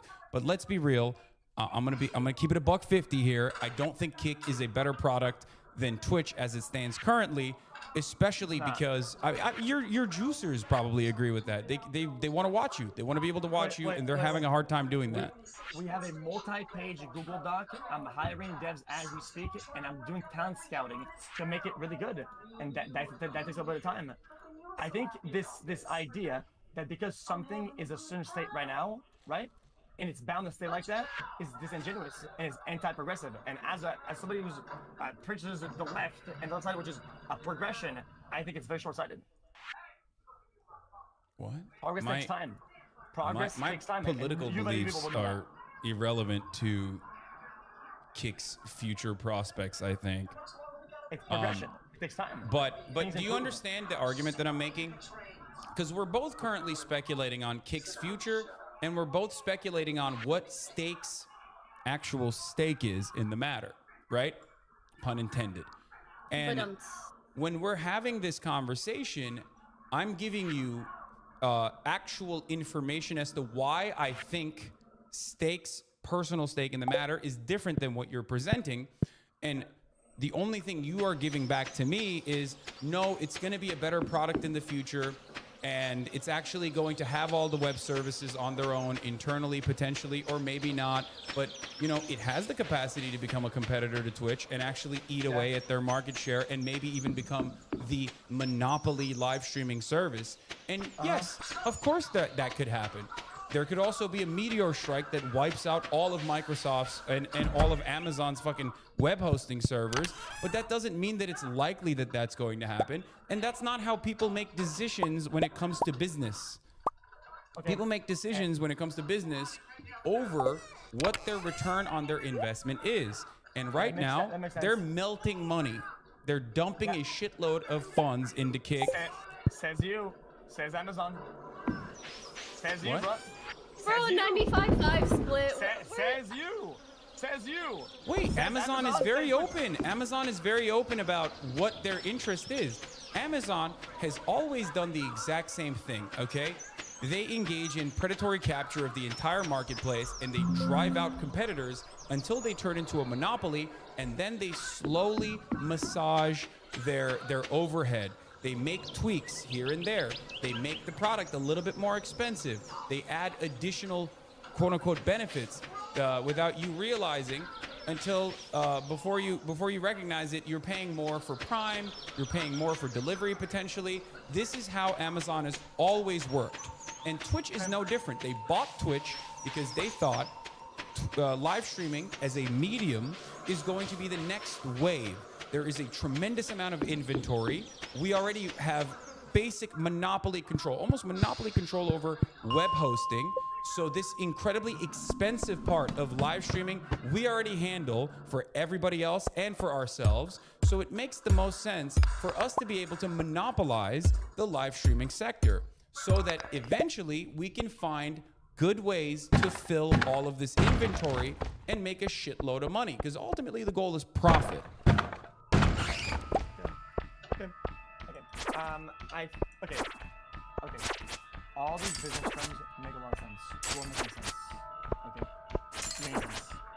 I think sometimes people oversimplify a lot of these concepts, right? No, overcomplicate it. When at the end of the day, I believe in The business sense is subscribing at the top of the hour to avoid the ads. Ego and deep. I don't need. I swear. I try not to. Okay, but I think they need and needed somebody like me, and now they have it. Now what? I feel like it doesn't take much. Like a really good product that is inherently gives people that consume live content what they want, right? That's all it needs is a better product. From what we've seen in the streaming industry, it's not like you can make streaming that much better, and you know, the influx of users changes so drastically. The only thing that really made it almost profitable was probably like COVID. A lot more people being home. And I don't think anything Kick can do is gonna really bring in like a new audience. A new audience? All they gotta do is yoink. Huh? What? No, yoinking is not enough. They're yoinking pre-existing audience. Yoinking is not enough. If yoinking was enough, then Amazon would be, Twitch would be profitable. Yeah. Twitch is currently not profitable, and they have one of the most important parts of live streaming locked down: web hosting. Live web hosting is the most expensive part of Twitch's revenue-generating scheme. The reason why Amazon considers Twitch to be a loss leader and not already a profitable entity is because in their internal accounting, they look at how much of the web services that they're allotting over to Twitch, and how much more they could sell it to competitors at like regular market rates. So even with that, even when they're internally massaging numbers, they still consider Twitch to not be profitable, partially because of that and partially because of Twitch Prime, which is a subsidy for Twitch. Amazon Prime utilizing Twitch Prime to avoid ads at the top of the hour. But ultimately, if Amazon can't do it with the existing market share, yoinking it from Amazon while literally paying Amazon market rate, you're never going to be even remotely profitable, especially when you have no advertising initiatives. Especially when you have no advertising initiatives. I mean yoinking market share, not yoinking money. Market share doesn't mean anything. Yes, the market share clearly isn't enough to create a profitable product. Because streaming is expensive. Why are you guys so obsessed on profitability? What are you saying? I thought that was the point of this entire conversation. How if you think profitability was okay. If you don't think Stake is interested in becoming a profitable corporation, why do you think, or not Stake, sorry, Stake is profitable. If you don't think Stake's interest in Kick is to make it a profitable live streaming service, then why are they around?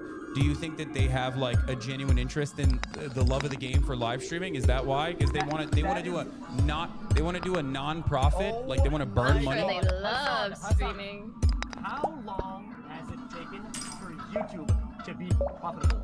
Give me a fucking number of years on that. How much? I don't know, but I understand what you're saying. I understand the point you're trying to make. Ass loads juice. I don't even know if it's profitable right now. It's a juice ton of time. Right? It's insane. I don't think they're profitable right now. Are they? They are not.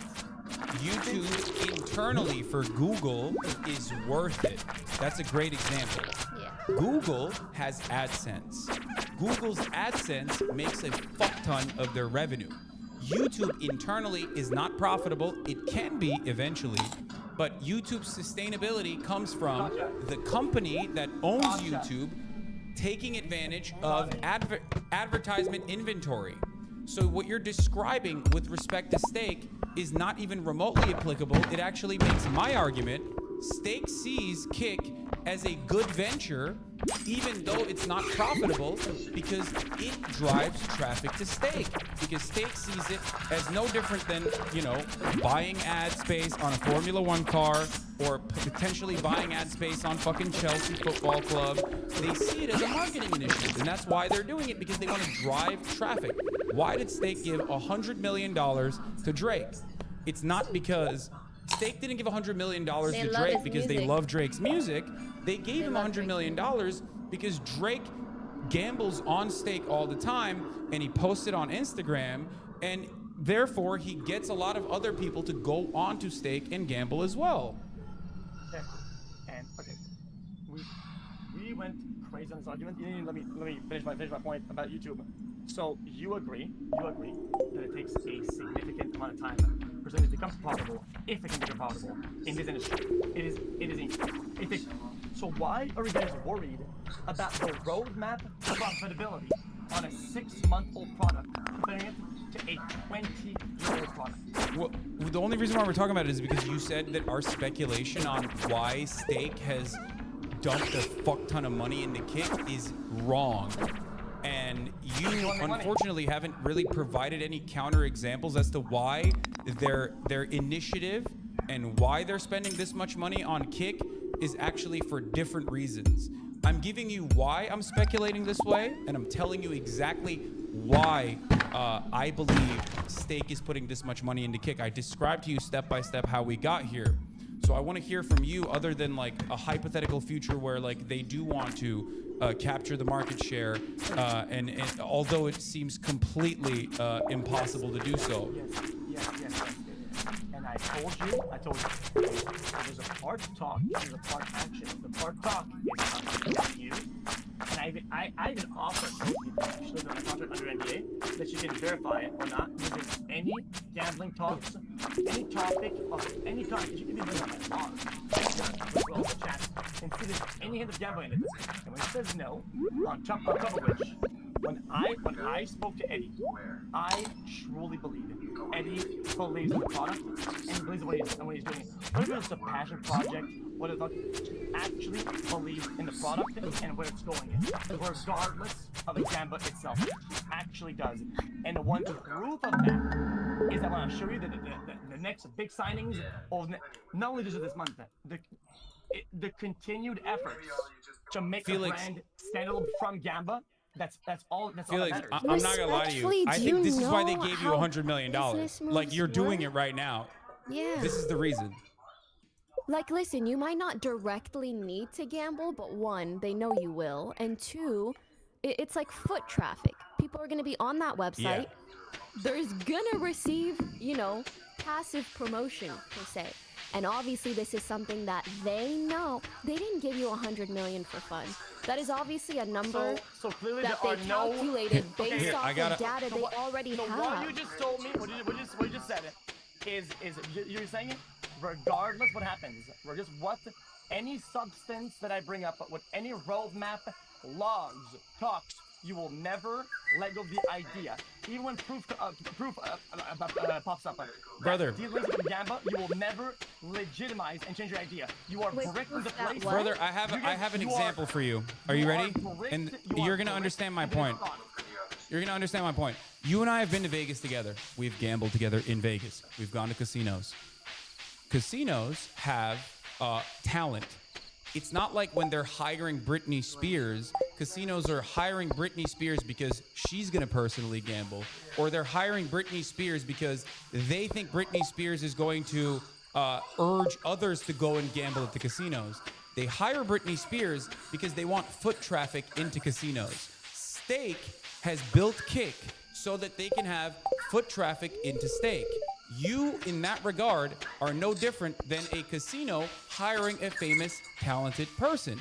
You are also evangelizing Kick right now, and you know you're technically fulfilling maybe not an openly stated part of your contract, but the main reason why they gave you $100 million. The reason why I personally believe it's a non-exclusive deal, which is great for you, by the way, I do think it's great, is because it makes it even easier because then to you can bring move that over traffic. to Twitch.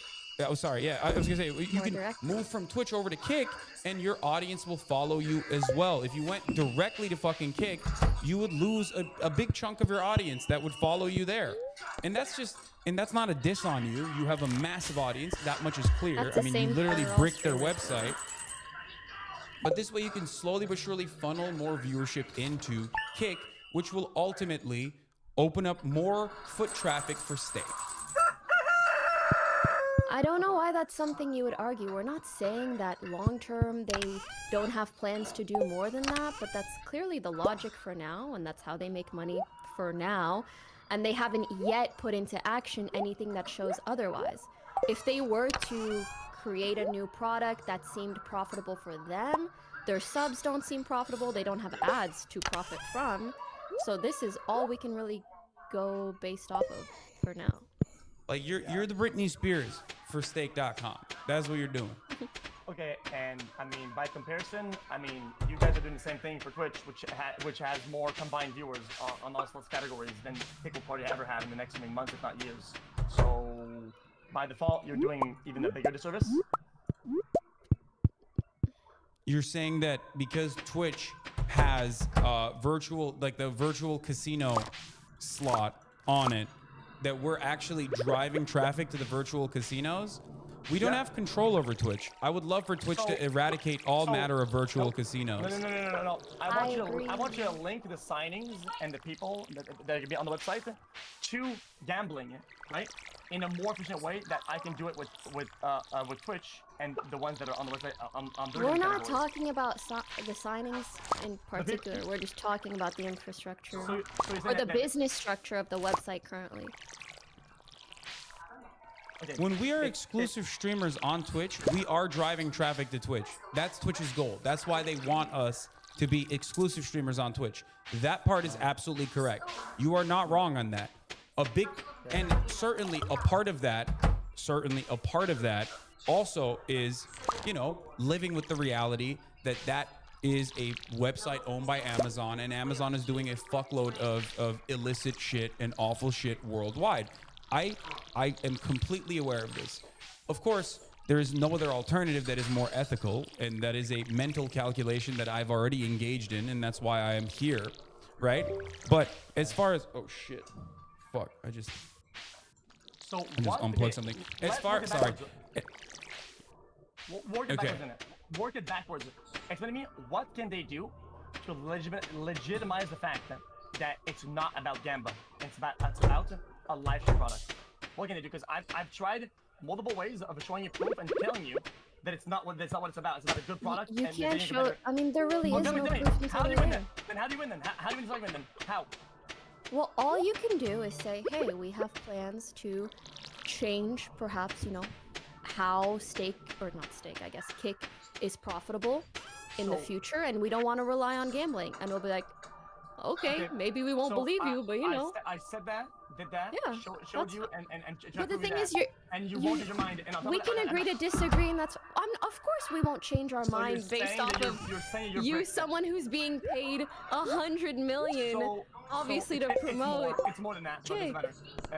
Regardless, you're bringing the point. It's okay to have. You know what I would believe different if Kick opinions. banned gambling, if Kick banned Yeah, that's the only way to prove it. And Stake.com obviously, roulette that's streams. not really a reasonable way to prove it. And then people will naturally go to Twitch then because that Twitch hosts gambling. I'm looking at it right now. More viewers on it combined. I think you're right about that. I think Twitch shouldn't do that. I suspect that they're probably like, I suspect that they are probably, and I might be totally wrong. One, Twitch is not owned by the virtual casino that you're presenting, and their primary goal, in my opinion, is not to actually drive traffic to the virtual casinos. So that's number one. Number two, I do think that they shouldn't have those as well. That's still, profoundly fucking addictive. But if they do have it, I assume it's probably not violating the terms of service that they carved out, in the sense that they are probably official casinos that Twitch has, like official casinos that are regulated, official online casinos that are regulated. At this point, Stake's involvement is only behind the scenes, I would assume, for funding, right? But you understand that Twitch is not being funded by a virtual casino, right? It seems to me that there's a stronger correlation at this point between Amazon and DraftKings to Twitch than it is from Stake to Gamba. Because as far as I'm concerned, I haven't seen a massive Stake link to Kick or an effort that makes them link together. Has there been? Are you saying that Twitch getting a sponsorship from DraftKings creates a bigger financial tie? Which, by the way, is regulated. DraftKings is still unethical in my opinion, but it is at the very least it's regulated. But are you saying that that is similar to Kick and Stake? Stake is regulated in the U.S. By the way, I don't know what you're making that shit up. No, that's slander. Making what? Stake is regulated in the U.S. Okay. I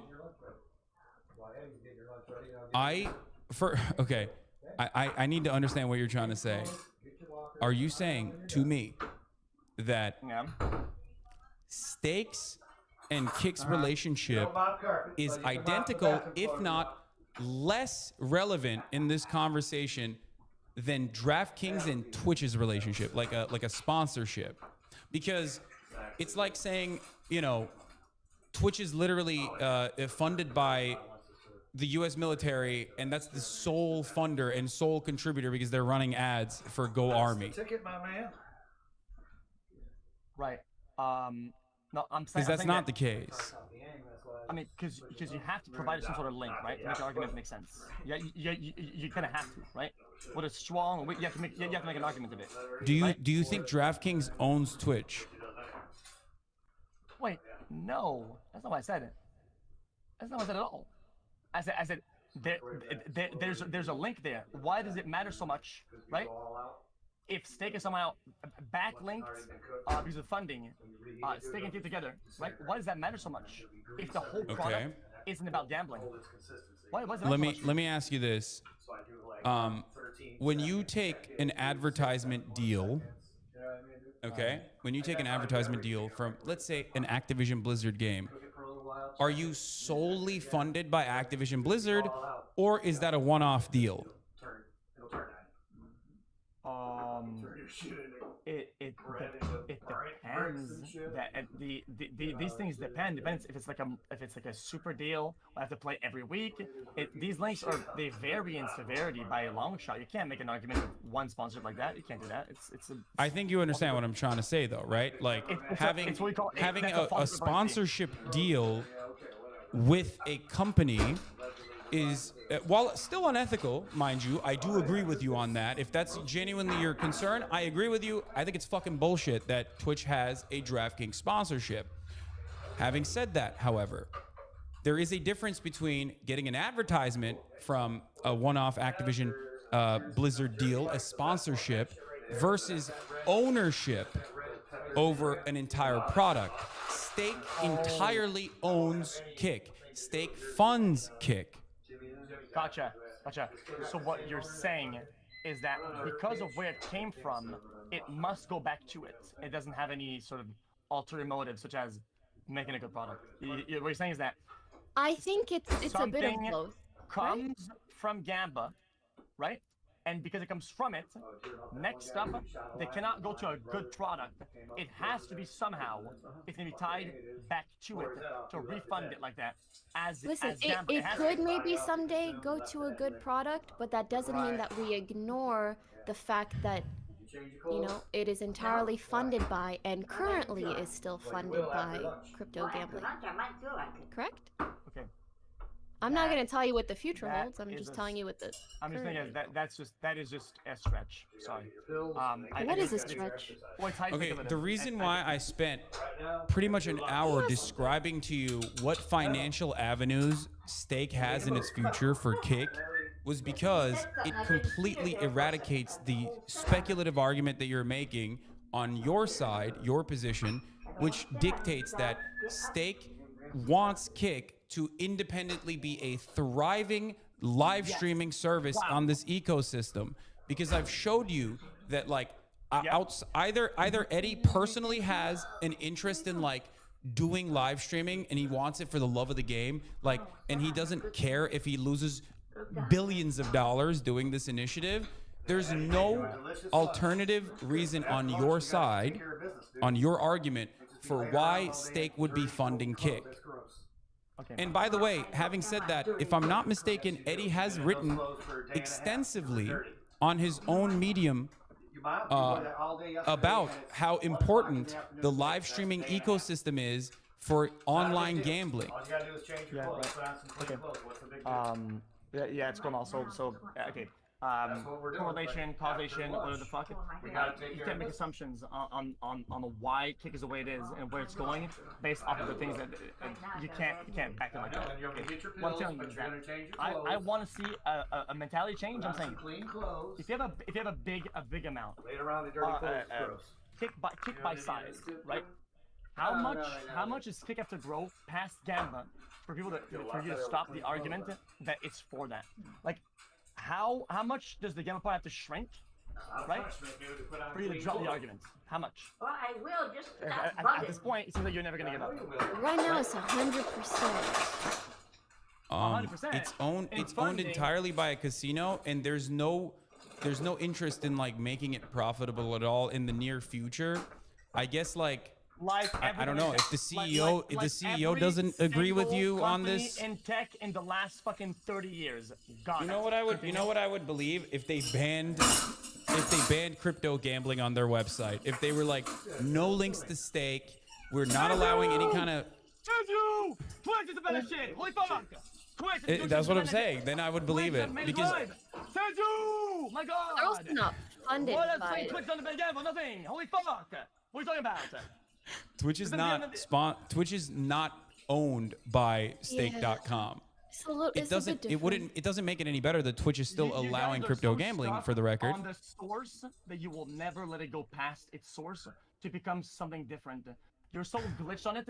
You're saying that funding from one source will always mean that the outcome will go back to the source in that very fucking initial thought. It's like it's stuck in a loop because you don't have a vision. I guess that's why people will fucking forget about you, because you don't fucking think. You don't think about the future. You're just stuck behind. That's why. I get it now. It's just a lack of vision. I guess. I mean, look, I have already described to you as to why I don't believe that this is a profitable venture beyond being a marketing arm for Stake. You didn't really address any of those you just said like, no, I know, trust me, bro. So I don't know. Well, why does it anger you? Because, you know, I can understand from your perspective why you hope for it to become this amazing streaming website, right? And it's okay for you to believe in that vision, but I don't think it's crazy for us not to believe in that vision. Like, I think that's a pretty reasonable take, and we say it's reasonable because of how it's structured currently. Is that so unfair? I'm not angry. You're disputing things on the basis of where it comes from. It's angry because about fucking what? That's all we can work with right now. Frequently, I'm actually dealing with the whole trust me, bro. I've done 3 things. I told you I will let you literally look at my contract under NDA, right? I will show you guys the current signings, and the roadmap will all be explained as a trust me, bro. and you can hold me accountable for all that shit down the line 100%. That's the best we can work with. Your speculatory behavior. No, but we're saying, I believe you that you don't have to gamble. I believe you that you guys are gonna sign whoever, right? These two things don't necessarily prove that Stake is not trying to use Kick as just marketing for their gambling website. I think your job in the $100 million is, one, for the New York Times article headline, two, so that people go, oh my God, Kick is such a big dog player. Three, most importantly, you drive your audience to Kick, okay? And these are all perfectly valid and perfectly reasonable reasons for why people get into exclusive or non-exclusive contracts. I get that. Those are the reasons, but most importantly, what you're doing right now, when you're describing Kick's future, I think that's part of the reason why, you know, they gave you $100 million. Okay, sure. Then what about the Logic 10 mil that just went into fire? What about the TFU multi-dozens of $1 million deal?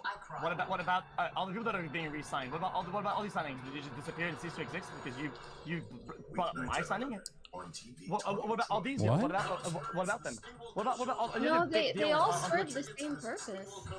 Yeah, no, we all get signed for the same reason. Which is growing Kick's equity in this space and their viewership, and they know that they make a return off of that. If you have data that shows me that there is no link between Kick general traffic and viewership and Stake's general traffic and like users on the website, then I'll believe you.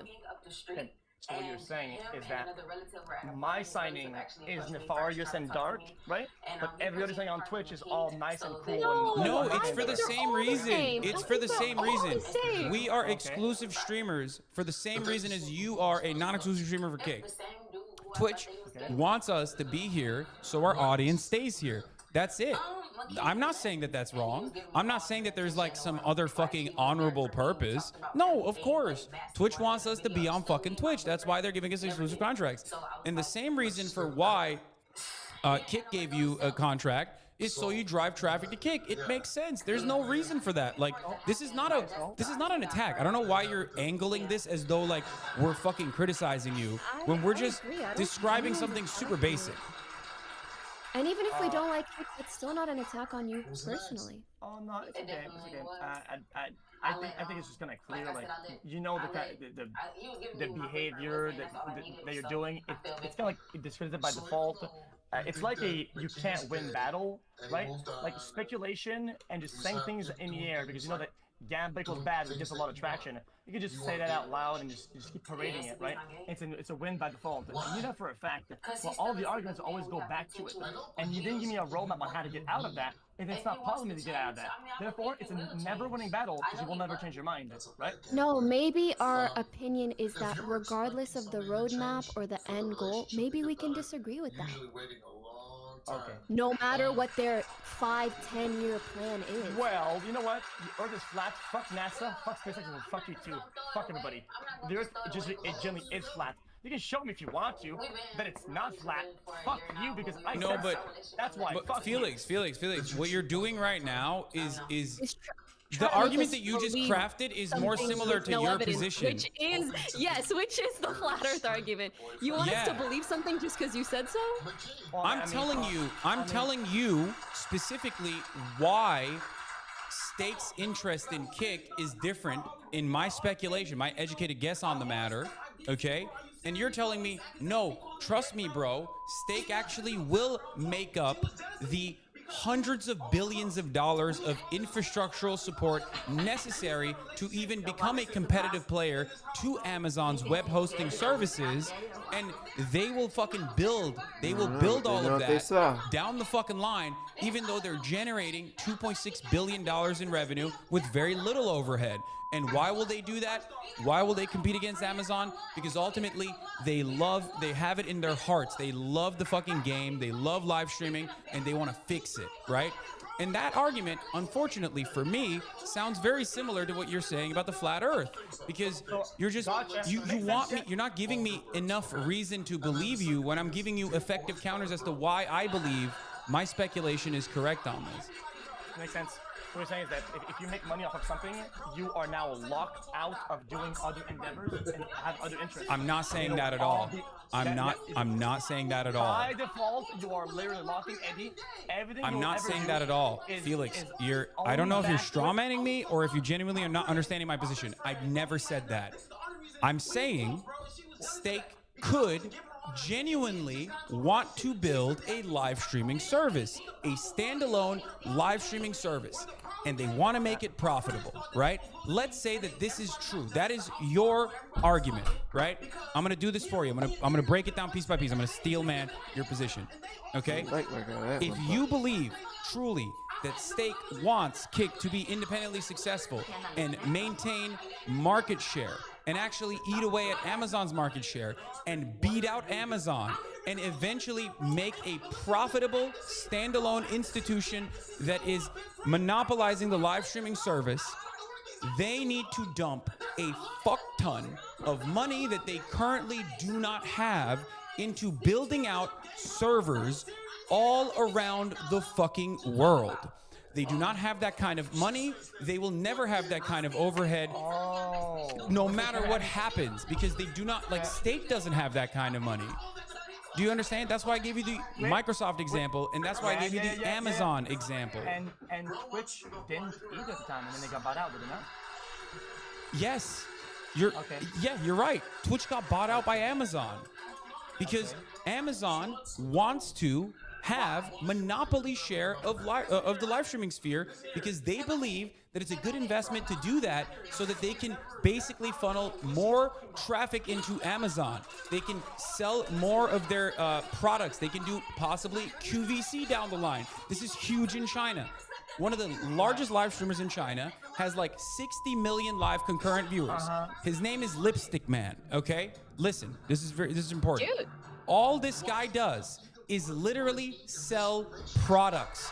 I think it's on Alibaba. He goes on and he sells products. He does QVC. Amazon probably looks at that, and Amazon already has a internal live streaming software that is different than Twitch. If you go to Amazon's website, okay, you will see QVCs happening on the Amazon Live website. Amazon most likely wants to do that with Twitch. That's the reason. That's the real reason. The real reason why Steak wants to do that with Kick is so they can funnel audiences into Steak. That's it. Making a better streaming platform is not how you make streaming profitable. What happens? It becomes just a better product and starts outpacing Amazon with even less overhead costs. Twitch. Why wouldn't Amazon just say fuck it, pull the plug on Twitch and like Battle Kick instead?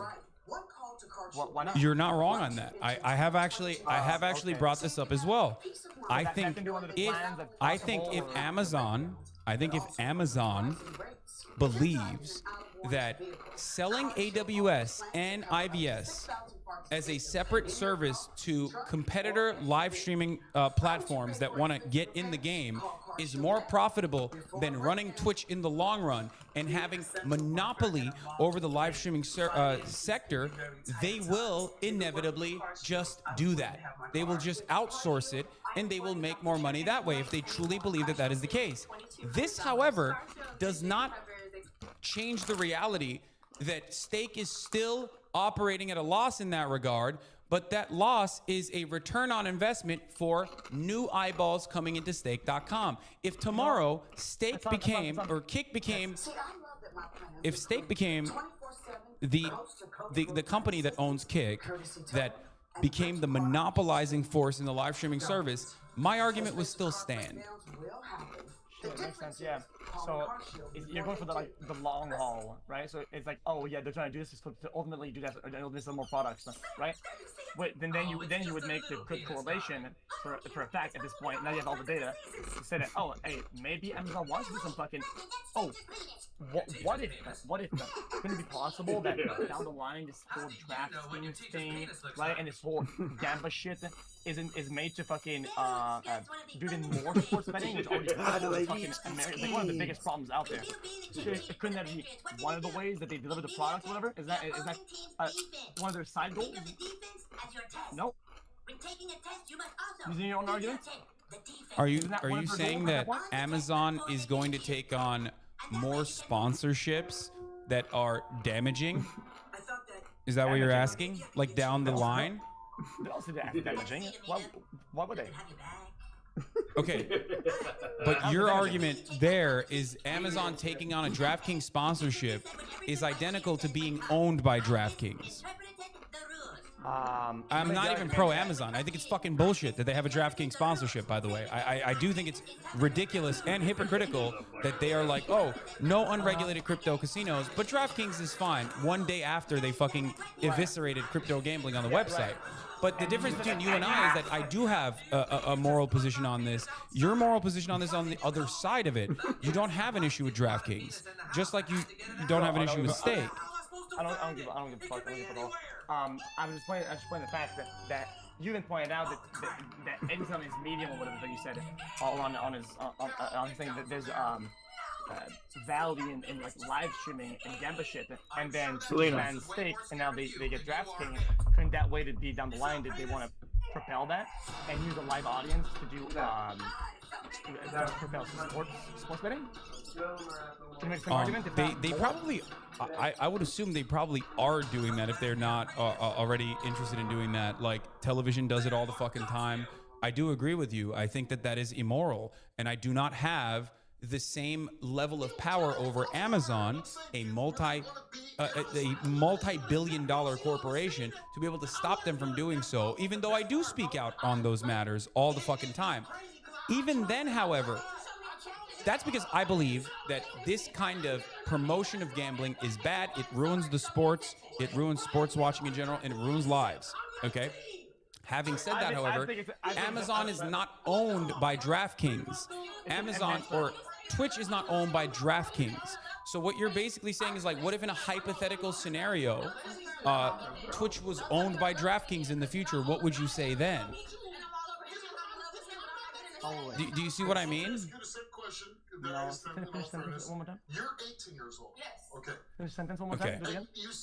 Like you're presenting, while we're talking about something that's going on currently, you have presented a hypothetical where maybe Stake has different interests in Kick and they just want to be a dominant force in the live streaming space for no reason other than a standalone, potentially profitable product.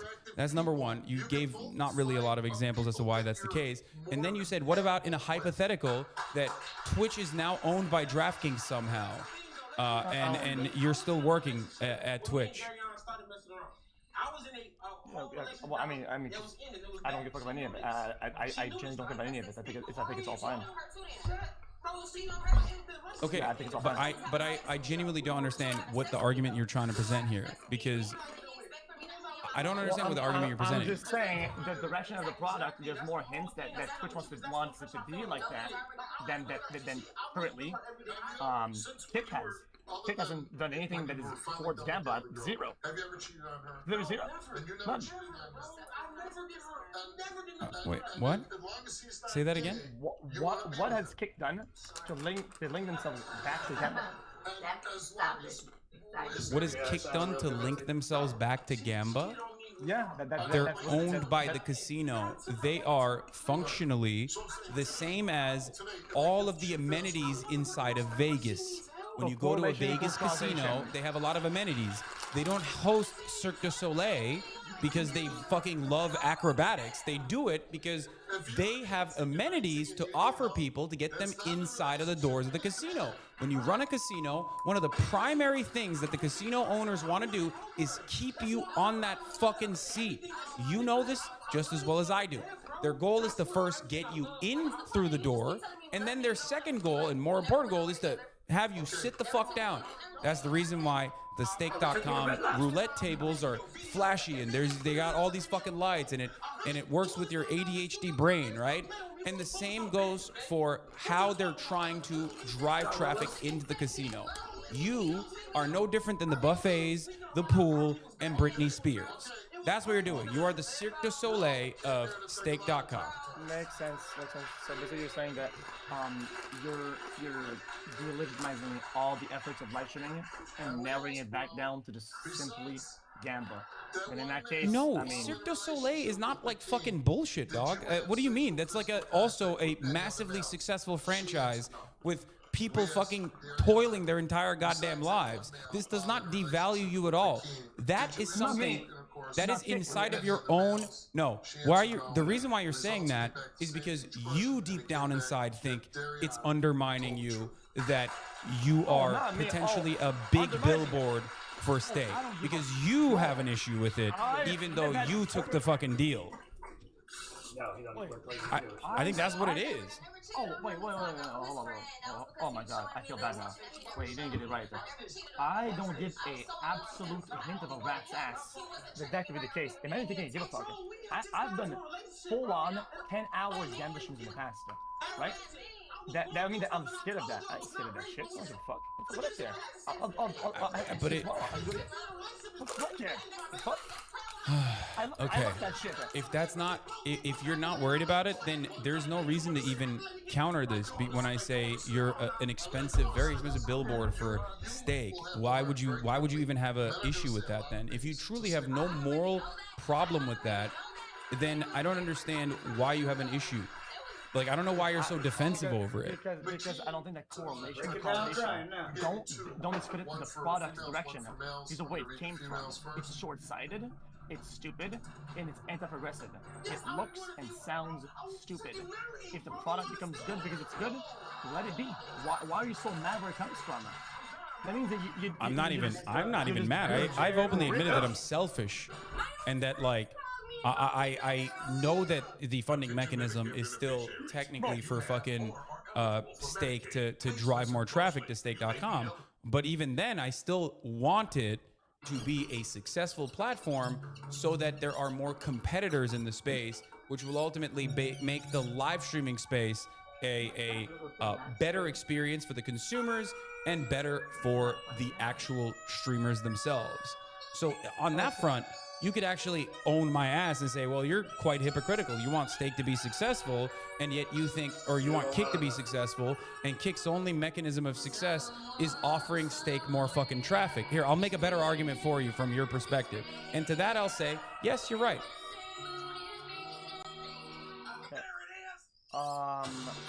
What is this? Audience overlap for Pick and Steak. It's 2.7% since you wanted stats and proof and whatnot. Here's some actual stats. Want to see it? Sorry, Garrison, your penis is shared audience of 2.7% between both of them. You want to do that with Twitch? Very ugly one. Yeah, I think they want to grow it. I don't know what it is with Twitch. It might even be bigger, which is probably why Twitch banned steak, right?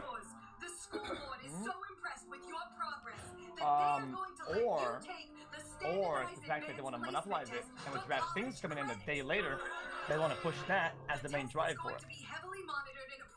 And now I have evidence to back it up with and data, and it seems like you're gonna fall flat on your ass on that one. No?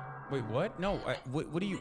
I don't understand. You're presenting information and then saying you owned me or something, but like I haven't even. Let me see the Twitch numbers as well, but I don't even know. I don't even know what you're trying to say here. And a day later, signed a competitor and monopolized it now. And you're not seeing any sort of link there or correlation? It seems like you don't see anything working there? I don't get it. Wait, what? Say that again. Yeah, I didn't even hear this stop. They banned one of the biggest Gamba online websites, right?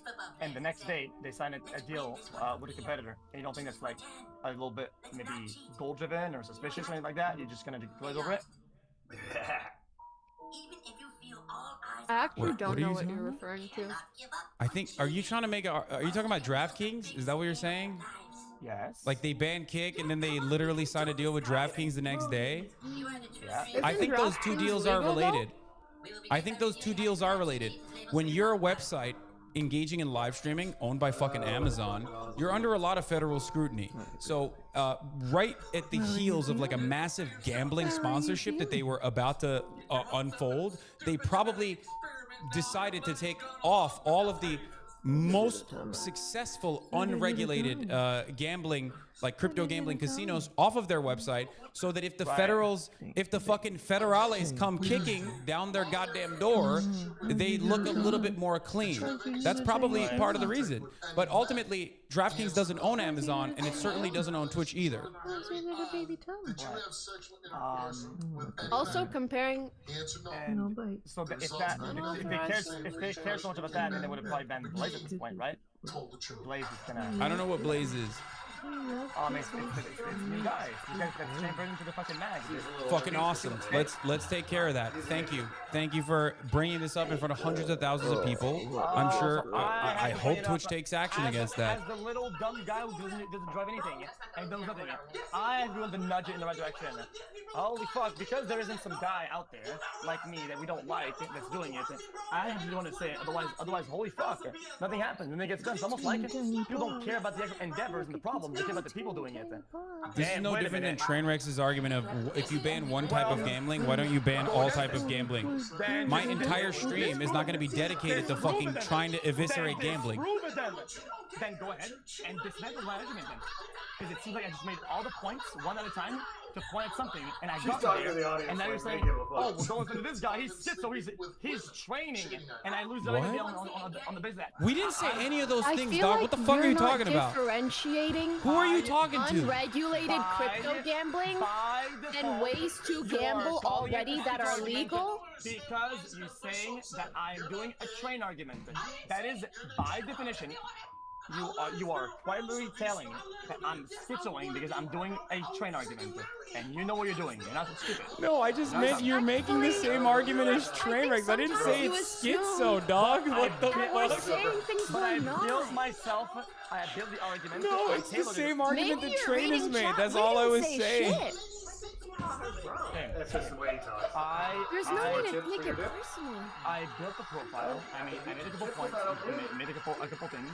It goes somewhere, and at the end, and it ends up with Blaze being in the middle of it, right? And as soon as I say that, you say, "Yo, dude, that's like a train argument." But without even saying anything else. Yeah, well, Train's argument is wrong. I've already fucking talked about it many times. But it's just, the only reason why I brought that up is because it was identical to the argument that Train and I have had 1,000 times over, which is like, oh, if you banned one type of gambling, why aren't you banning all types of gambling? And the way I explained it to him back then, and I didn't mean that you're schizo or even Train is schizo, you kind of added that yourself. I don't know why. But my point was, if you can take down, if you think, like, let's say X thing is bad, right? Okay? And there's 100% of X thing. Let's say you're able to take down 75% of that X thing through your influence. If 25% of that X thing still remains, it's still bad, but it's less bad than 100% of the X thing. That's what we did here, and that's precisely why I'm saying, like, look, if there are new initiatives that are launching on Twitch, they should take care of that. That's really fucked up, and I'm glad you're bringing this up.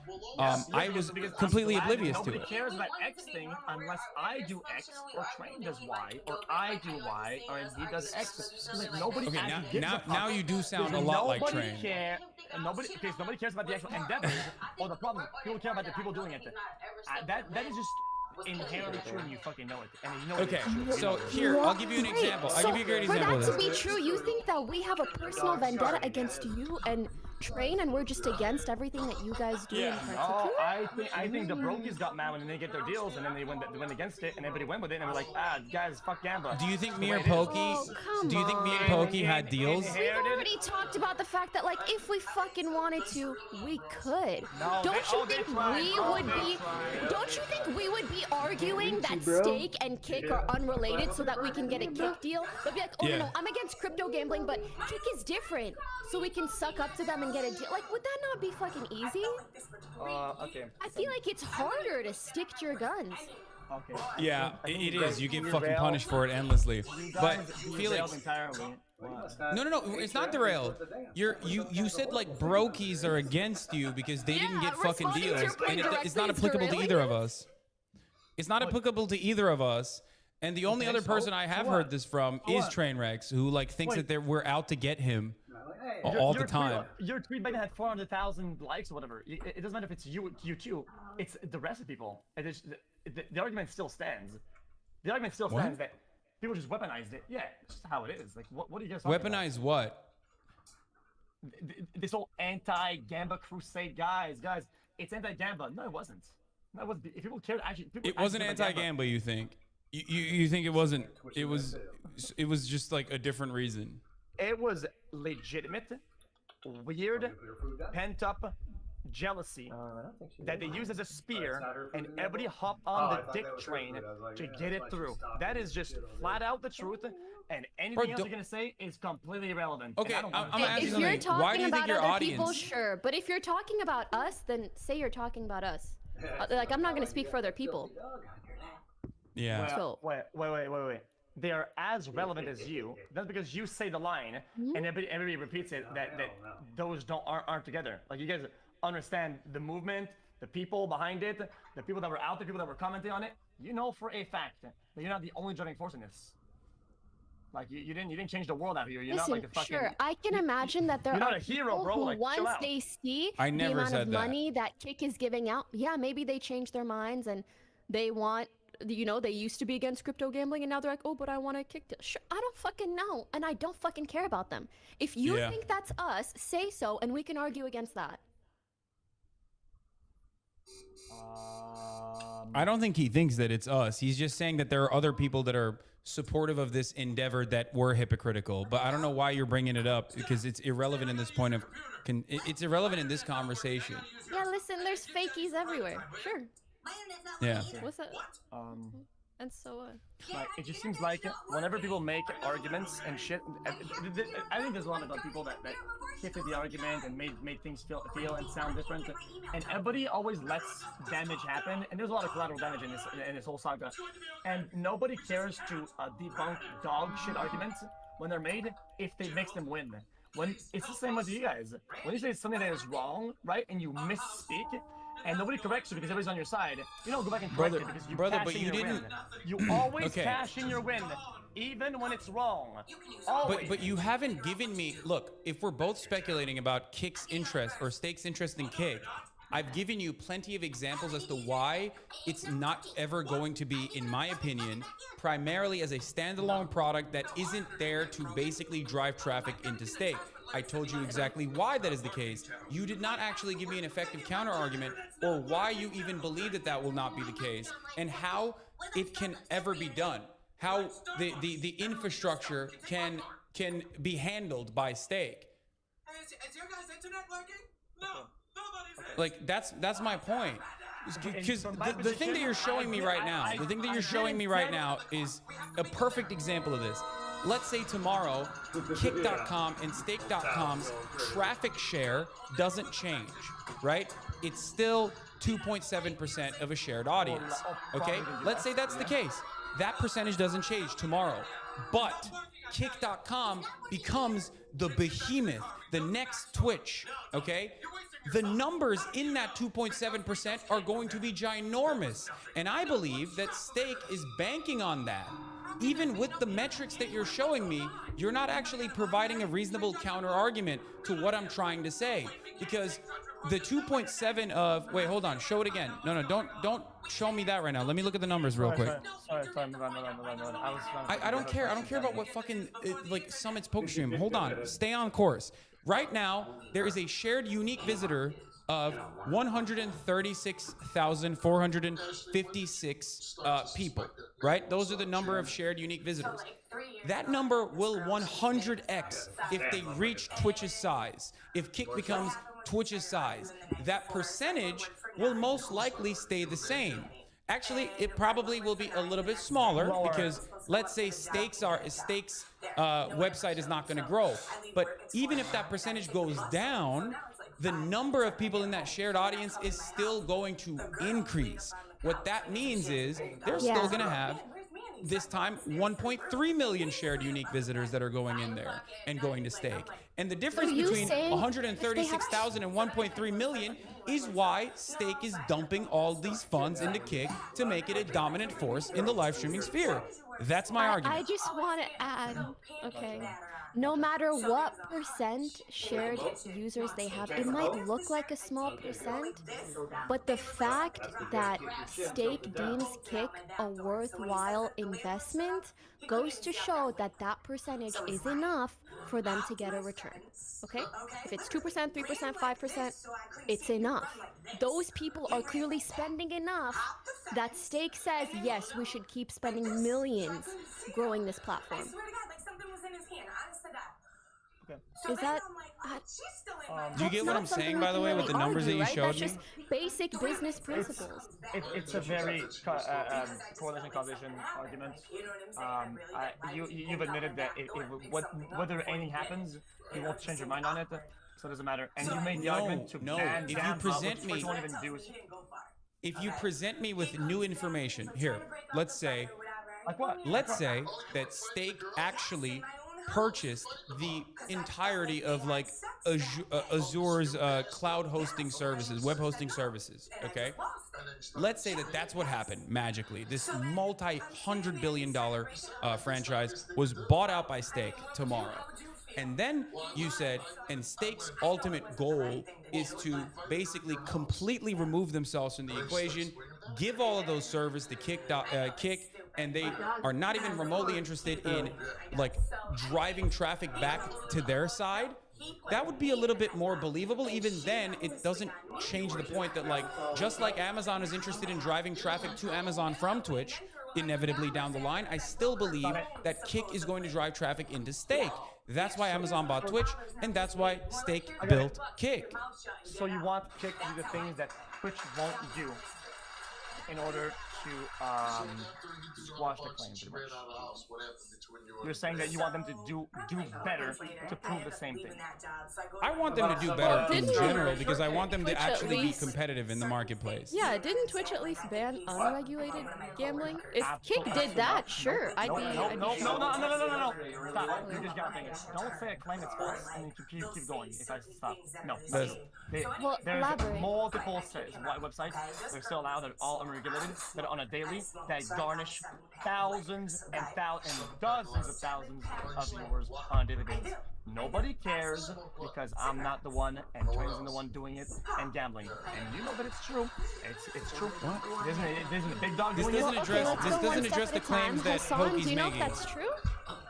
What? No, it's all unregulated. I mean, look at my screen, ready?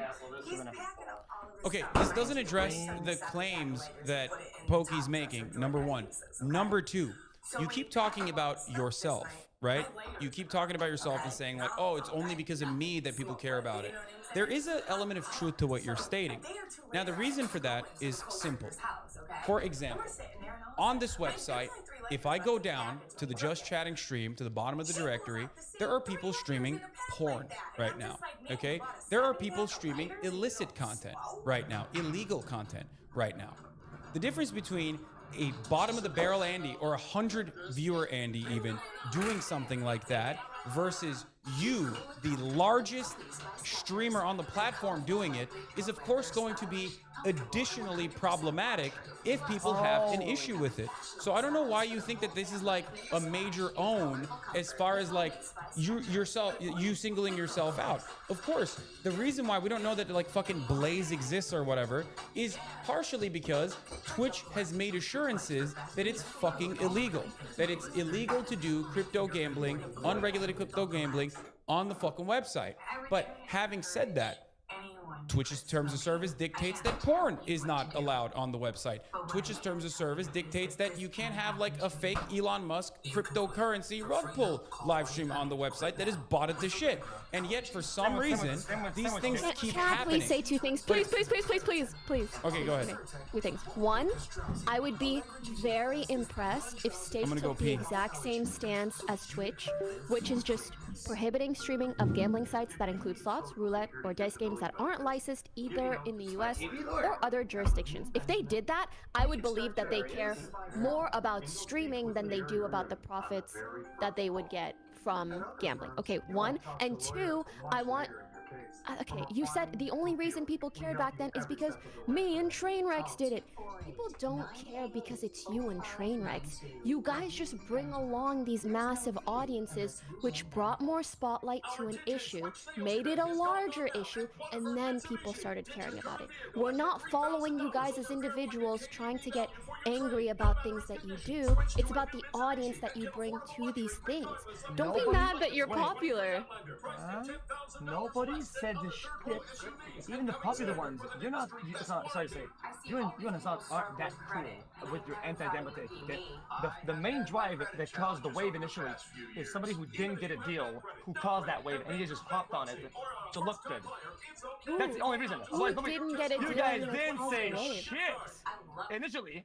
For the longest time, until Miz did, and you hopped on Because this I had cock. no idea that it was like this big of a deal. Once it got into the spotlight, I made my stance very clear. That's just goalpost. You're just goalposting at that point. Oh my god, I can't believe you think there's more to it than like, hey, it just wasn't that big of a deal, and then a bunch of big streamers started either doing it or talking about it, and then it was a big deal. It wasn't one. It wasn't some guys, or it was one guy. It was one guy who had What's the issue with that? That's just how something was brought to light. He has his own motives to do it, which is called weaponizing, which will always use against me when I don't fit their narratives. They're weaponizing If something. you think Miz has a vendetta against you and you guys Train, hopped on the cock. That's what happened. That's not, literally, that's what happened. I promise you, no one's trying to hop on Miz's cock. But Wait, what? No, I definitely, I love hopping on Miss Gibbs' cock. What happened? I was peeing. Yeah, I promise you, it's not that deep. Maybe Miz brought it up because he has, you know, something. You know what's really against- funny about this? know. It's ahistoric because myself and Ethan had this debate, I'm pretty sure, ever before Miskiff literally even got a fucking stake or crypto gambling sponsorship. Ethan, You and I had this conversation with Train years ago. It really doesn't look like it. Old fossil guy. Holy fuck. This fucking balder took a loot box scam from his viewers, which is inherently worse. Fucking bald Andy. And Who's that? Who's he talking about? Listen, I don't even know what the fuck you're talking about. Before gone. Balder. Yep. And have you ever brought that up? Have you ever talked about it? Wait, Ethan is literally the least bald motherfucker on the planet. What are you talking about? He's like famously has a... Are you mistaking him for someone else? His hairline is literally like down to his fucking eyebrows.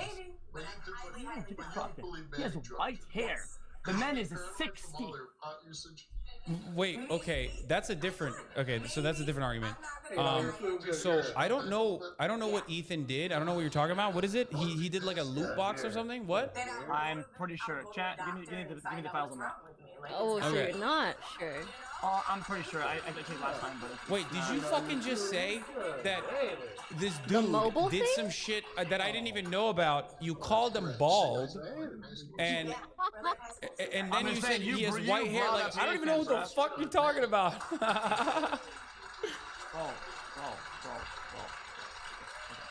You brought Ethan.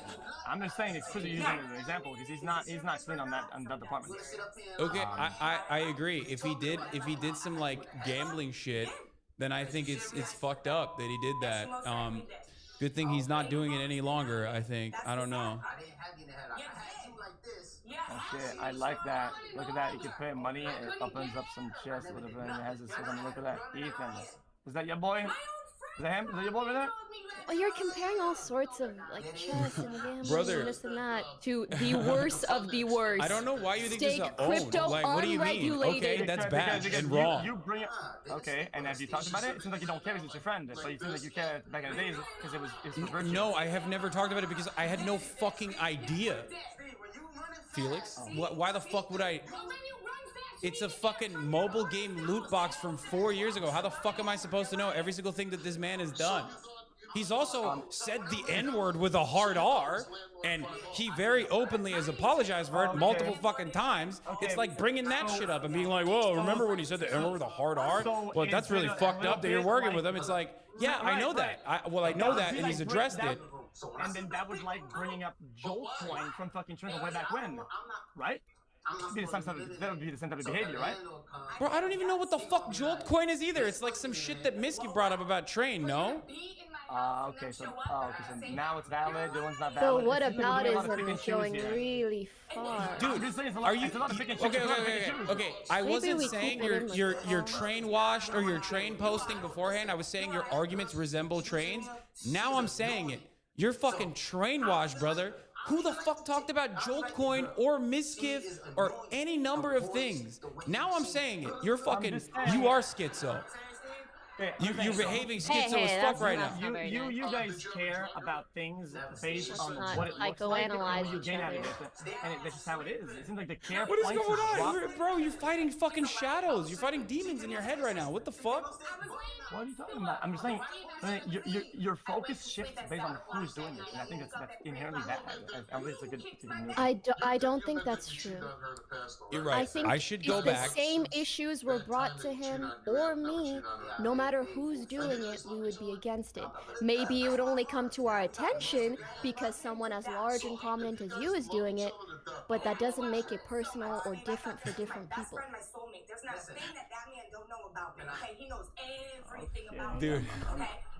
Dude, like, if I like you, X. That's not what he looks like. That's a meme, brother. Maybe other people do, but that ain't me. That's not what he looks like. Dude, it's a meme on fucking copium. Bro. Motherfucker, you're gonna make your audience actually believe that. That's so funny. Okay. Yeah, I can't speak on what Ethan has done in the past because I truly had no idea. I'm sure if I were to ask him, he might have addressed it. He might not have a problem with it. You know what I mean? These are all things I can't speak on because I was unfamiliar with this until you just brought it up. And I don't know why you think it's an own overall. Because you brought Ethan like some sort of like sword or something like that.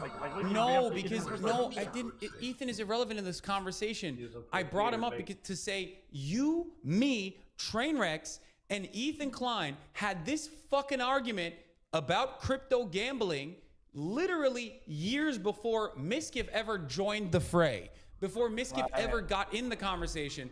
That was just to show you that the timeline in your head is wrong, that I have been consistently speaking out against this sort of thing way before Miskiff ever joined. That's the only reason why I brought up Ethan to the conversation. Yeah, I just wish that see, no, there was two combos before Miskiff got, I think. It was when Aiden. What? Yeah, true. There was two different conversations. Was it? Because it seems to me like his whole argument was like, oh dude, it's the children this, it's for the children that, children this, and his game looks like it's made for children.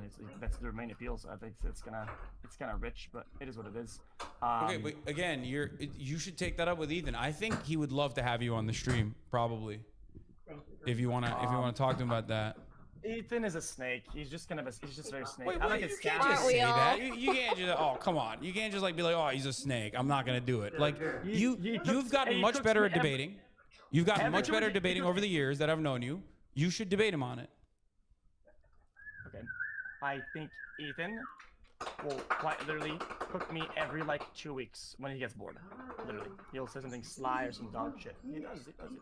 I would like to like Ethan, but he's like you. He can't hold himself back from saying some dumb shit sometimes, and he knows doing it out of bad faith. And you know, he's a bad faith actor. You know that. Don't deny it.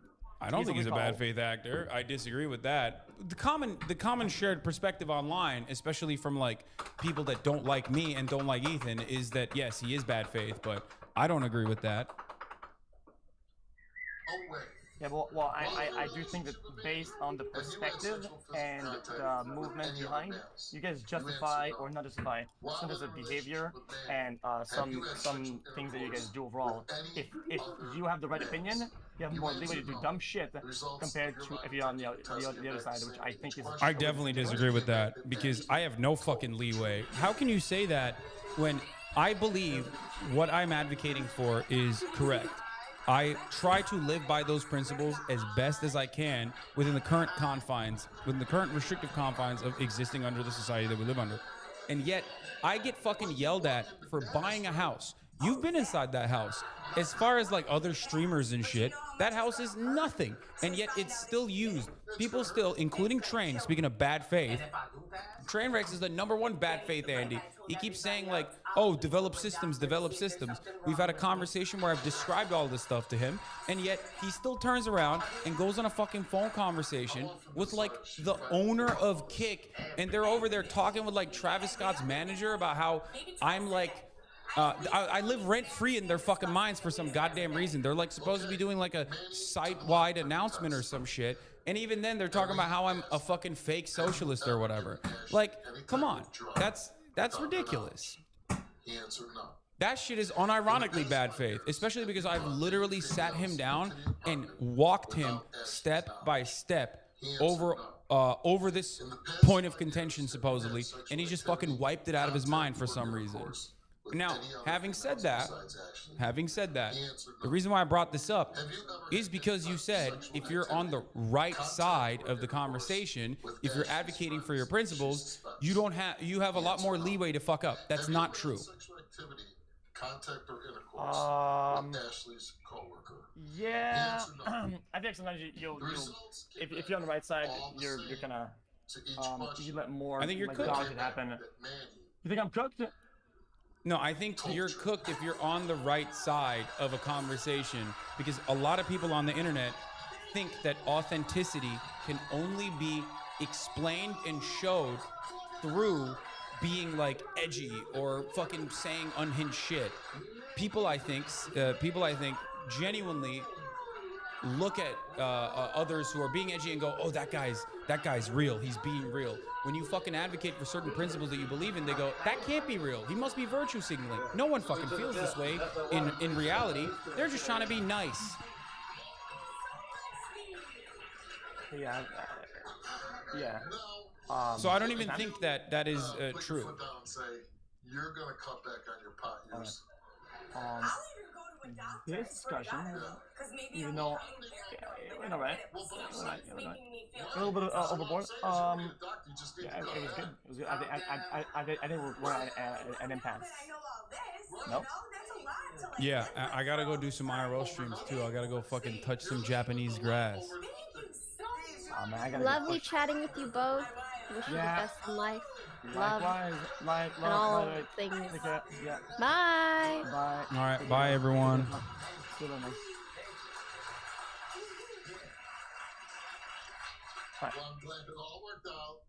My computer is fucking broken, dude. I don't know what's happening. The fact that we did Japan Debate 2 Electric Boogaloo, I mean, this is content. You're crazy. You know, what am I gonna do? Avoid this? Like, this is one.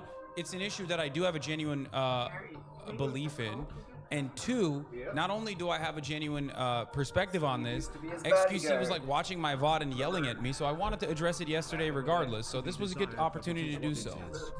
I feel like it's a non-winnable battle. I think I've got my answers. Last time I said, I think some of these people will never change their opinion, regardless of what's in front of them. And I think that my conclusion is that I have to not take these debates because it doesn't matter what is brought up, it will not change anybody's opinion. You say, I get it. If the Britney analogy didn't do it, nothing will. Yeah, I thought that would have banged, honestly. I'm surprised that people didn't. Sympathetic. Winds work in mysterious ways. Turn your music down! Sorry. Also, hi. But mostly sorry. Actually, Annabelle. you know what? Hey, it's more high than sorry. It appears that our new studio has some kind of rave happening upstairs. And, like, yes, I'm hip, I smoke doobie blunts, and I get down with my bad self. But also, the situation isn't exactly ideal for recording a video about the news, which just so happens to be what we're trying to do right now. I'm sorry, I'm distracted. I can't stress enough. I'm a rude, splooge, party dude. But I'm just not sure why our new studio is directly below an ongoing drug jamboree. Like, it has been on all day since 7 a.m. Who even lives up? Oh my God! Somebody just fell through the ceiling! Oh yeah, I'm so numb! Woo, woo, woo! Spring break! Woo! Gah! You felt directly on your neck. Well, Cody, the neck is the safest place to fall. What's going on down here? What are you doing? What is all this? You know we got a bachelorette spring break party happening upstairs. Right, so spring break was a while ago. Who got married? No, who cares? I met them all at the club and brought them back to my burner pad. It's just a gaggle of wine moms wearing dick hats. Bachelorette parties are arguably the most destructive force in human history, so naturally I had a party with them. Cool, naturally. Well, listen, could you maybe turn the music down a little bit so we can do this video? It's kind of important.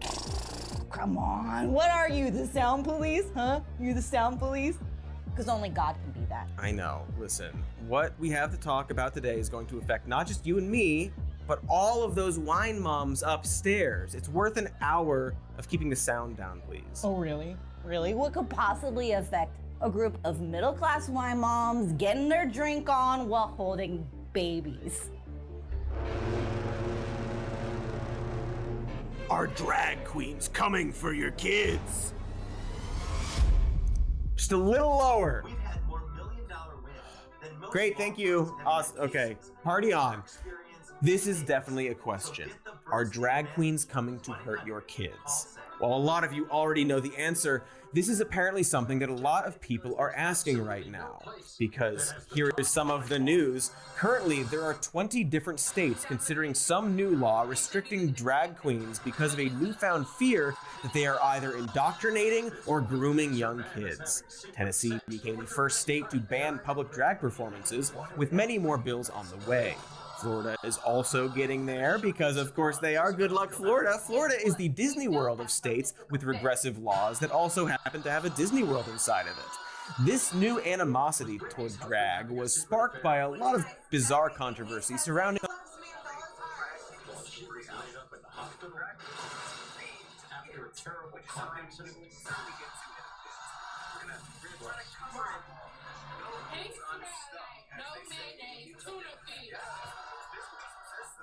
Why did Brian come up smelling in a particular kind of way? The truth will come out today. Confessions and shocking transgressions. Mari starts now. Everyone welcome Deirdre to the show. Backstage is Deirdre's best friend of almost 20 years, Brittany.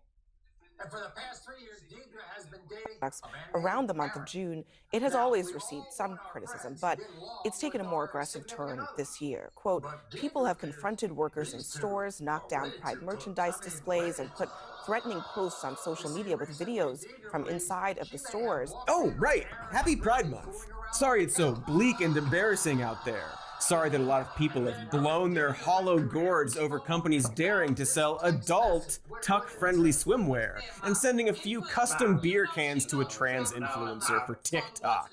That's seriously all they did. They just sent her a few cans. Calm down! So yeah, sorry that we've regressed into 80s era homophobia, or sometimes even 70s. And if you don't think that's true, and you think that this is simply about concern for children, then I'm actually glad you're watching this right now. You are actually who we want to be watching this. We want this video to be specifically shown to people who are, in fact, on the fence with this drag show issue. Parents, relatives, friends, parents, you get it. People on the planet, generally. But in order to address these people, we of course have to assume those people are watching in good faith, which means we also have to present this in good faith, and with maybe less swearing, fewer references to unstuffed holes. I guess maybe we'll see. So, for example, I'm going to assume, in good faith, that anyone actually concerned about Drag Queen Story Hour is actually concerned with protecting kids. That means protecting them from pedophiles, or sexual grooming, or psychological and physical harm. But again, that desire needs to be in good faith. For example, if you're concerned about drag shows and not the Catholic Church, which objectively has a far larger problem with child sex abuse, then I would highly recommend you seek a therapist to talk about why that is exactly, or a priest or whatever. Because another thing we need to agree on here is that this isn't just about having an objection to LGBTQ people existing or being around children. Because going by just the hard, busty facts, there's no scientific evidence that exposure to or awareness of gay people is harmful to kids in any way. Nor does it, quote, turn them gay. Here's a paper that looked at 72 different studies to find that over 90% of those studies found no link between the sexual orientations of parents and their kids. I think anyone who has existed in the world long enough probably understands this. There has also been overwhelming evidence that kids with gay parents are just as psychologically stable as any kid. Here's the American Academy of Child and Adolescent Psychiatry saying that there's absolutely no difference, nor are kids more likely to be LGBTQ themselves with same-sex parents. Here's a similar statement from the Canadian Psychological Association saying that their review of the psychological research showed no difference between children of same-sex couples and opposite-sex couples. And here's a legal brief filed to the Supreme Court and representing the... Deep breath. American Academy of Pediatrics, American Psychiatric Association, American Association for Marriage and Family Therapy, American Psychoanalytic Association, American Academy of Family Psych Physicians, and American Medical Association. We're not doing another take, I got through them. American Academy of Pediatrics, American Psychiatric Association, American Association for Marriage and Family Therapy, American Psychoanalytic Association, American Academy of Family Physicians, and American Medical Association. Ha-ha! And those associations and organizations in that Supreme Court brief say, among many things, that being gay isn't a choice, is a normal expression of human sexuality, doesn't affect children in any negative way, and the only reason to deny gay marriage is out of bigotry. I can keep going, but the point is that being gay isn't inherently harmful. These are just the facts we have. And if they bother you, or you don't agree with them, then there's nothing I or anyone can do for you there. So, sorry. Best wishes. But if you're still sitting there in your little outfit and watching this, but still are worried about drag shows, then perhaps you don't think of yourself as bigoted or homophobic and are simply concerned about the issue. Maybe you've never been to a drag show, or maybe you see nothing wrong with laws making sure that adult entertainment is seen by adults only. But here's where I need to make another good faith agreement, which is that along with wanting to protect kids, we need to agree that we want to protect freedom and human rights as well. Obviously, we are not free to harm other people, but there needs to be a burden of proof that the freedom being limited is actually causing harm, right? Because if there isn't that proof, then anyone can ban anything they don't like by lying about what that thing is. We certainly don't want to ban being gay or any LGBTQ event simply for existing. And it's very important to stress that, because the laws being pushed here are directly attacking personal freedoms in ways that are often extremely broad or bizarre or vague or just f***ed up. Sorry, I swore. The dam has broken now. Cum. A torrent of cum from the broken f***ing dam. Let's go back to Tennessee, to that law that was passed, only to have a judge throw it out for First Amendment concerns. The reason why is clear when you read the law, which was trying to ban, quote, adult cabaret performances on public property or anywhere that could be seen by a kid. And while that sounds reasonable, they define this as topless dancers, go-go dancers, exotic dancers, strippers, male or female impersonators who provide entertainment that appeals to a prurient interest. It was tossed because, as legal experts explain, the law was broad in how it defined both entertainment and public property. For example, here's the big drag bus that operates out of Nashville. While they don't allow indecent exposure, that bus is for adults only, but drives down public streets where, in theory, a child could see the bus. Does that count? They don't know. A non-drag party bus seems like it wouldn't count, so why does it being drag-themed make it a threat? Most of these laws function this way, creating a vaguely worded double standard directed only at drag performers. For example, being a cheerleader wouldn't be banned under this law, would it? They aren't go-go or exotic dancers, but they absolutely are dressed in a way that appeals to a prurient interest. But because a cheerleader isn't also a male or female impersonator, it doesn't apply. It would only apply to a drag queen dressed in a cheerleading outfit. So how is that fair? If you truly are concerned about children being exposed to sexual content, wouldn't you also ban all cheerleading for anyone under a certain age? I'll give you another extremely clear example of how these laws aren't actually concerned with children, but rather are specifically limiting the rights of gay people.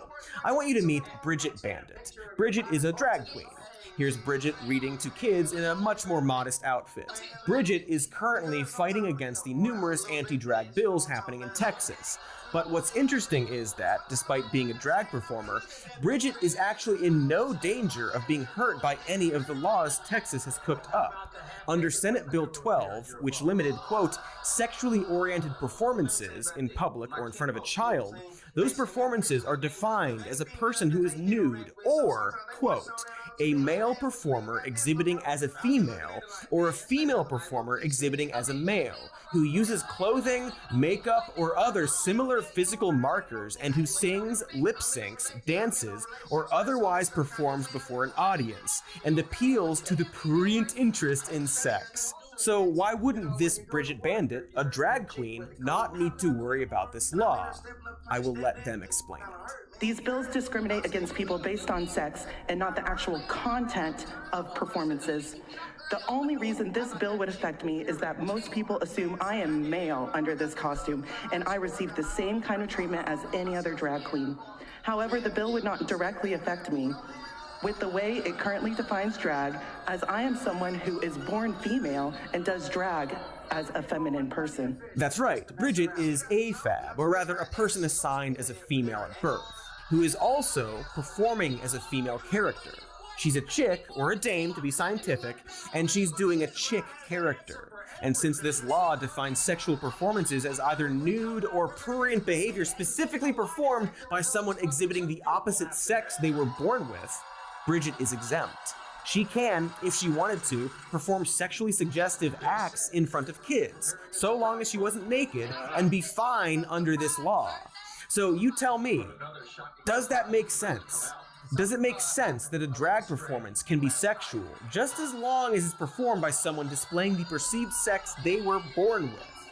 How is that about sexual content or protecting kids? It sure seems like this is less about common sense laws and more like a no homers club. You also might have noticed that most of these bills have ultimately removed the word drag from them. It's similar to a lot of anti-LGBTQ laws in that they know the wording can't be discriminatory because that's still frowned upon, thank goodness. Or at the very least, it gives pedantic little freaks a way to pretend like the bill isn't actually that bad because it doesn't literally say the thing it does. See, gay, comma, don't say, comma again, bill. The don't say gay bill.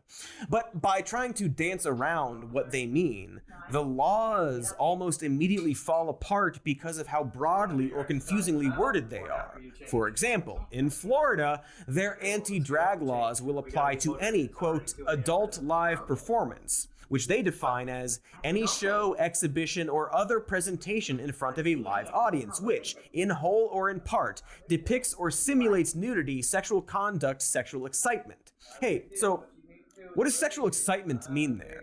If a character says hubba hubba about another character, is that now banned under this law? If the cartoon wolf's eyes pop out at a pretty lady, does that wolf go to jail?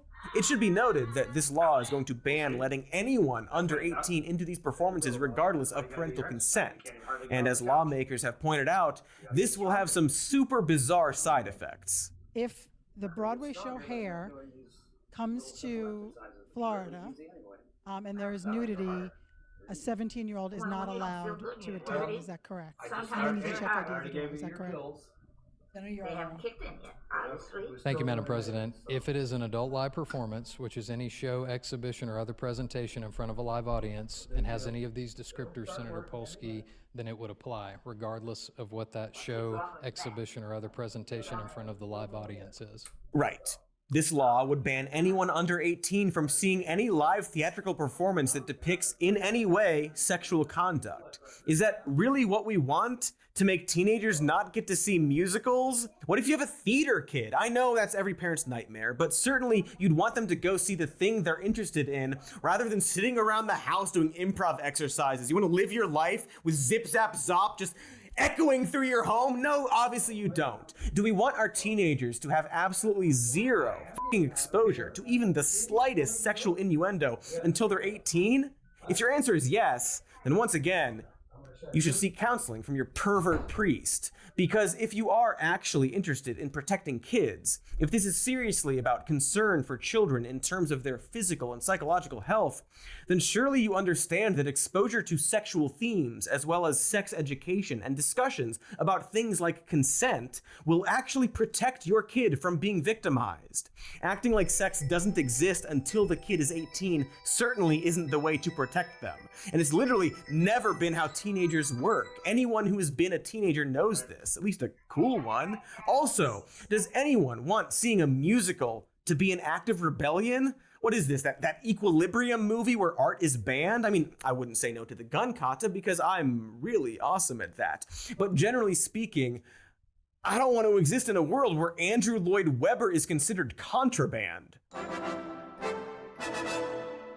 Contraband. This is also very scary when some of these laws are threatening serious legal action if you violate them. In Arizona, for example, they're looking to send anyone to prison for up to 10 years if they expose kids to an adult-oriented performance or business.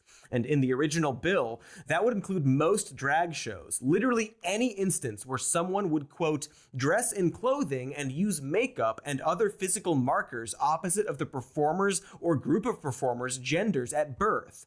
10 years in prison. The broad inclusion of drag was later taken out, but you see how incredibly weird and oppressive these laws are attempting to be. They are, in many cases, a direct attack on drag performers in any context. Not to mention the other, also direct attacks on drag performances by the Proud Boys, who have posed a serious physical threat to people attending these shows. Seems like if you're going to a children's book reading looking to beat people up, you might not be there with the interest of safety in mind. So I guess my question to you, and the reason I wanted to begin with these laws, is whether or not this seems worth it. Is the removal of human rights and forcing all kids into this puritanical prison actually protecting them?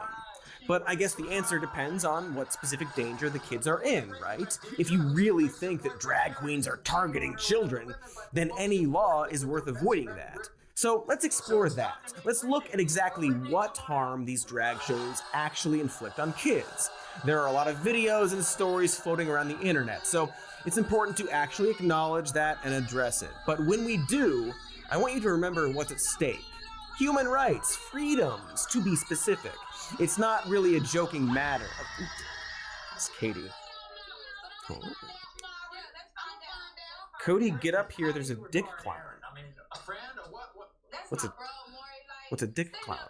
I'm gonna have to. Okay, so we're gonna do some ads while I check out the dick clown and the ads. Good day. As my grandpa used to say, a gnarled ham is a happy ham.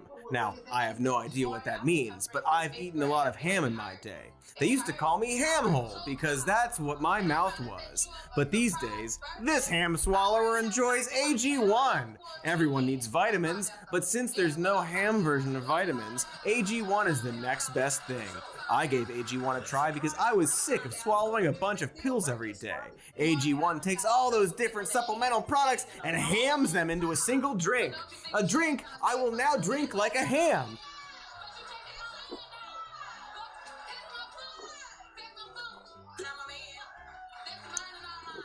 Oink. Ham it to me, baby. I drink AG1 because it makes me feel healthier when I do these ads. Plus, it aids with my gut health, which I need. Because of all the ham, every scoop is packed with 75 vitamins, minerals, probiotics, and whole food sourced ingredients. That is so ham. So if you want to take ownership of your health, Try AG1 and get a free 1-year supply of vitamin D and 5 free AG1 travel packs with your first purchase. Go to drinkag1.com/more news. That's drinkag1.com/more news. And remember, early to ham, early to rise makes a ham. Just 1 second.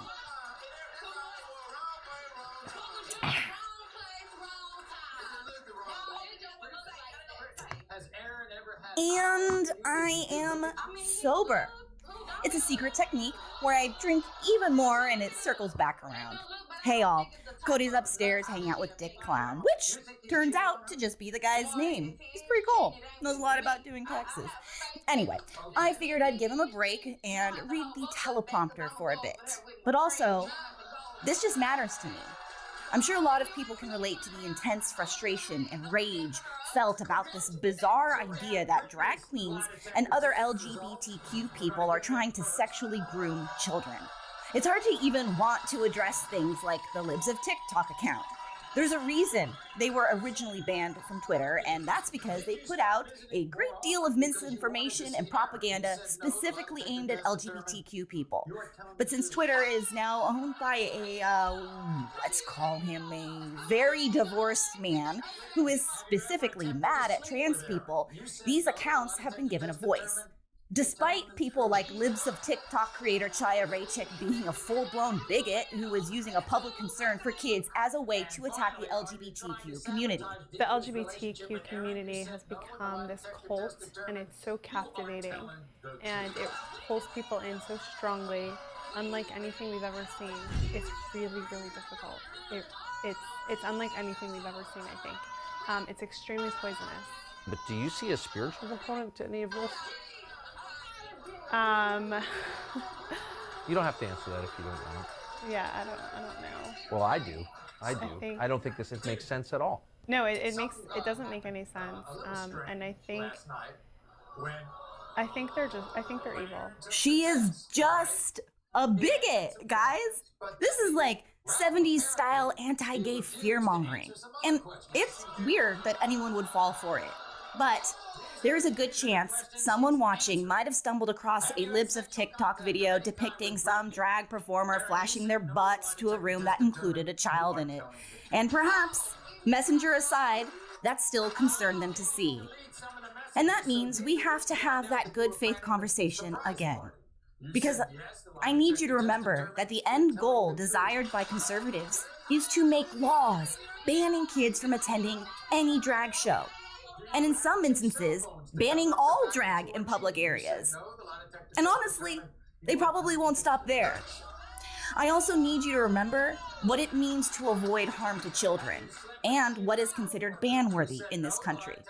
After all, guns cause a great deal of harm to children, but most conservatives do not want a sweeping ban, or in some cases, even embrace giving guns to kids despite that being a leading cause of death. Everyone has a different line they draw about what is deemed appropriate or safe for their kids.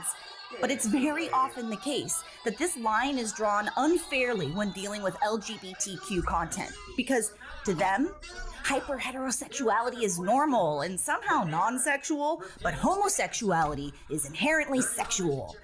For example, are you also concerned about your kids going to Hooters? Because that's a restaurant literally named after tits.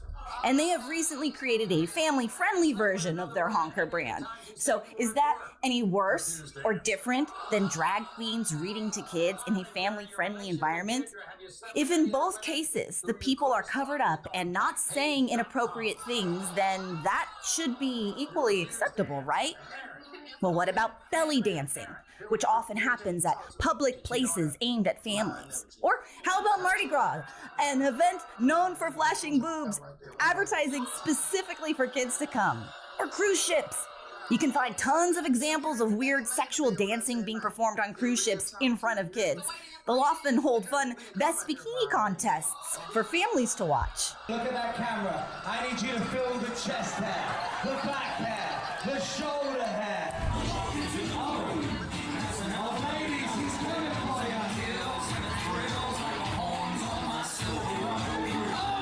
Hot hairy stuff. That's from a best hairy chest competition on a Carnival cruise line. And it sure does feature a lot of men dancing suggestively while kids watch and laugh. Is that suddenly inappropriate if you take those same people and dress them in drag? Should there be a law restricting that? What's the difference between Mardi Gras and a pride parade? It seems like this should just be up to the parent, as it has always been. Some parents are fine letting their kids watch gory horror films, for example. Kids go to wrestling events that have both sex and violence, and often dangerous levels of awesomeness. If you think pro wrestling is okay, but drag isn't, well, you might want to think about what pro wrestling is. It's generally not up to the government to police what parents can and can't bring their kids to see. Conservatives are big fans of parental rights for this reason. There are, of course, exceptions, like if a principal of a school brought a pole dancer in to perform for kids. The New York Post is probably not alone in pearl clutching over that, but you don't also see them calling for the banning of all pole dancing studios, right? Because that would be silly and an attack against the First Amendment as well as our precious pole industry. We need those poles, folks. But despite that very obvious double standard, the narrative right now is that drag is a specific attempt to sexualize kids. But I gotta say, the evidence of that is very flimsy. Here's one example from the Aspen Hill Library in Rockville, Maryland this summer. If you're a drag queen and you know it, shake your bum. If you're a drag queen and you know it, shake your bum. If you're a drag queen and you know it, and you really want to show it, if you're a drag queen and you know it, shake your bum. Woo! So the deal always was, do what you want, just leave the kids out of it, because child molestation is a crime. I don't expect you to know this, Tucker, because I doubt you raised your kids, but there's just an unsettling amount of kids' content encouraging them to shake their butts. And if you think that's somehow sexualizing kids, the problem might be you. As others have argued, it's not the drag queens making this about sex, but the people opposing it. And so it's just so disingenuous to use video like this as evidence for any kind of problem, or to say that drag queens are pedophiles or that they shouldn't be around kids, because there is. And I really want you to hear me now. Zero statistical evidence that drag queens are regularly molesting kids. Priests? Oh, there's a ton of evidence for priests. But all this conversation, you may have noticed no one bringing up sweeping evidence of drag performers grooming kids. At most, we get 1 or 2 examples in a handful of videos, most of which have nothing to do with Drag Story Hour. For example,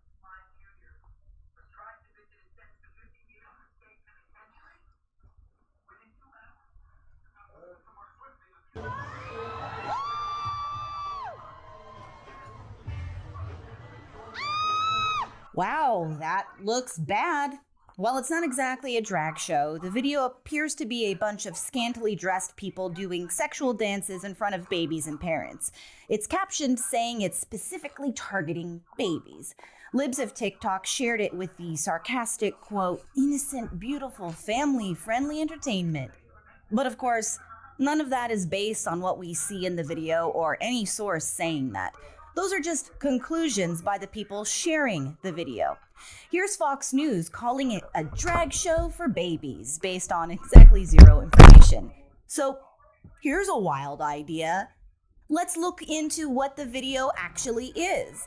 Turns out that it's from England, so right away, none of the drag laws in the US apply here.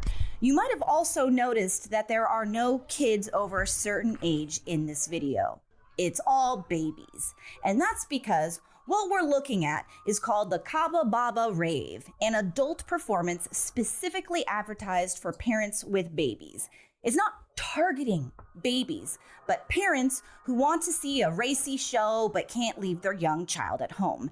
It's hosted by 2 mothers, and to quote their website, We wanted to create the type of event we ourselves as mums would want to go to. There's only so many times you can listen to the fucking wheels on the bus. We wanted to give parents the experience of a big London night out, cabaret, drinks, and dancing, but one you can bring your baby to and still be home for bedtime. Is that weird? I mean, yeah, a little. I certainly don't want to go to a brightly lit bondage show performed over the crying of babies at 3 p.m. That honestly sounds like something they'd do at Guantanamo Bay. But you might notice that this wasn't held by drag queens, but rather new parents. And new parents are pretty fucking weird. A similar event would be stuff like movies for mommies, in which films are screened for people with babies. Those films are also adult-themed. For example, this showing of Magic Mike for parents and babies. That's a movie about stripping and sex. Or here's an article about baby-friendly showings of Darren Aronofsky's Mother. Not to spoil the film, but there's really no such thing as a baby-friendly screening of that movie. So when you realize the context, it's not exactly a scandal, is it? Babies, and this is important, don't even register or remember stuff. They're babies. Parents do all kinds of dumb shit while holding babies. Heck, whenever someone hands me their baby, I always try to do at least one dumb thing while holding it. Here's the New York Post, acting shocked over baby-friendly bars. But again, despite your views on parents bringing babies to adult events, this footage is not a drag queen story hour at all. This is why all of these videos are so insidious and why I didn't want to address them at all. People tend to react viscerally, even if they're not actually seeing a drag show event aimed at kids. But you can't use these videos to make a case against a story hour or to propose sweeping bans to people's freedom of expression. And if you are, you're participating in propaganda.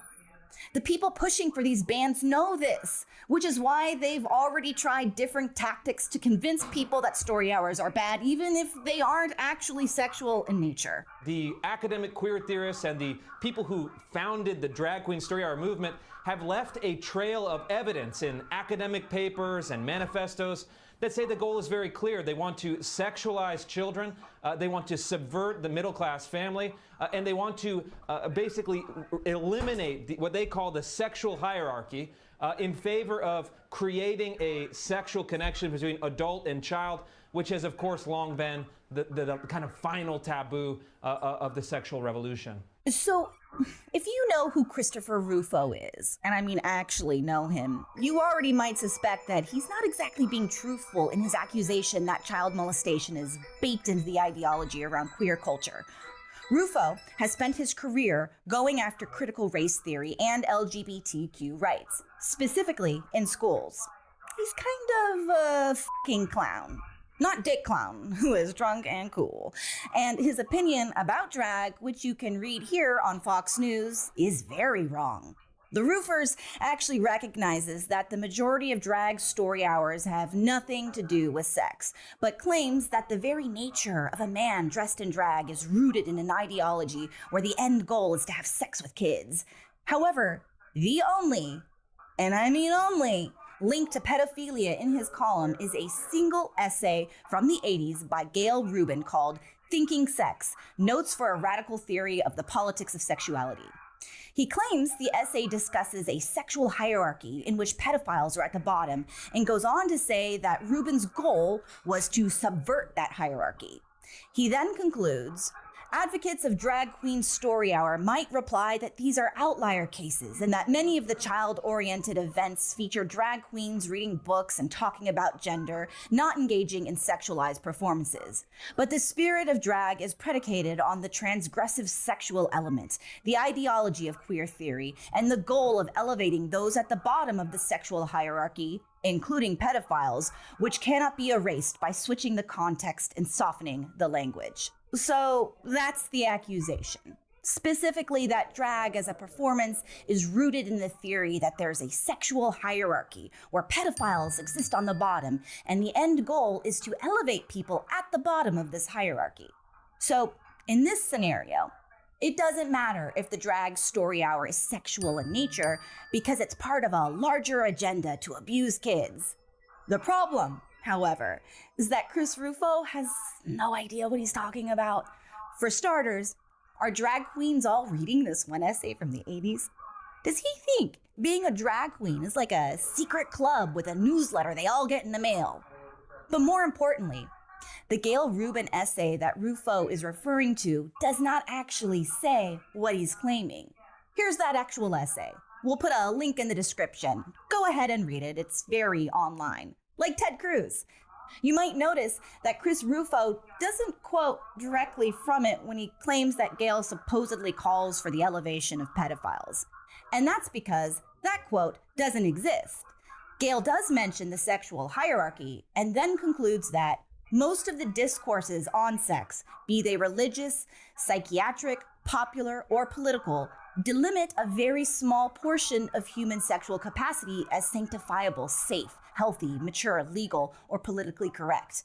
The line distinguishes these from all other erotic behaviors, which are understood to be the work of the devil, dangerous, psychopathological, infantile, or politically reprehensible.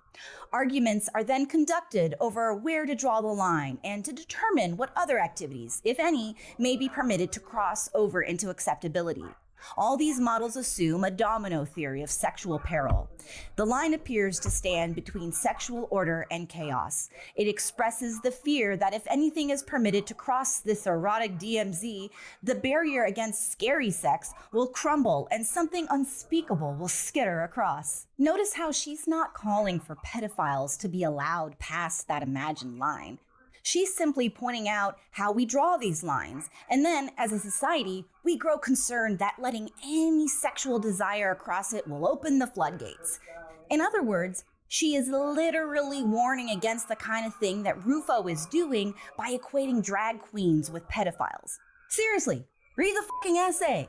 It's not a call for pedophilia, but rather an argument against the exact pearl clutching that's happening here. And that's it.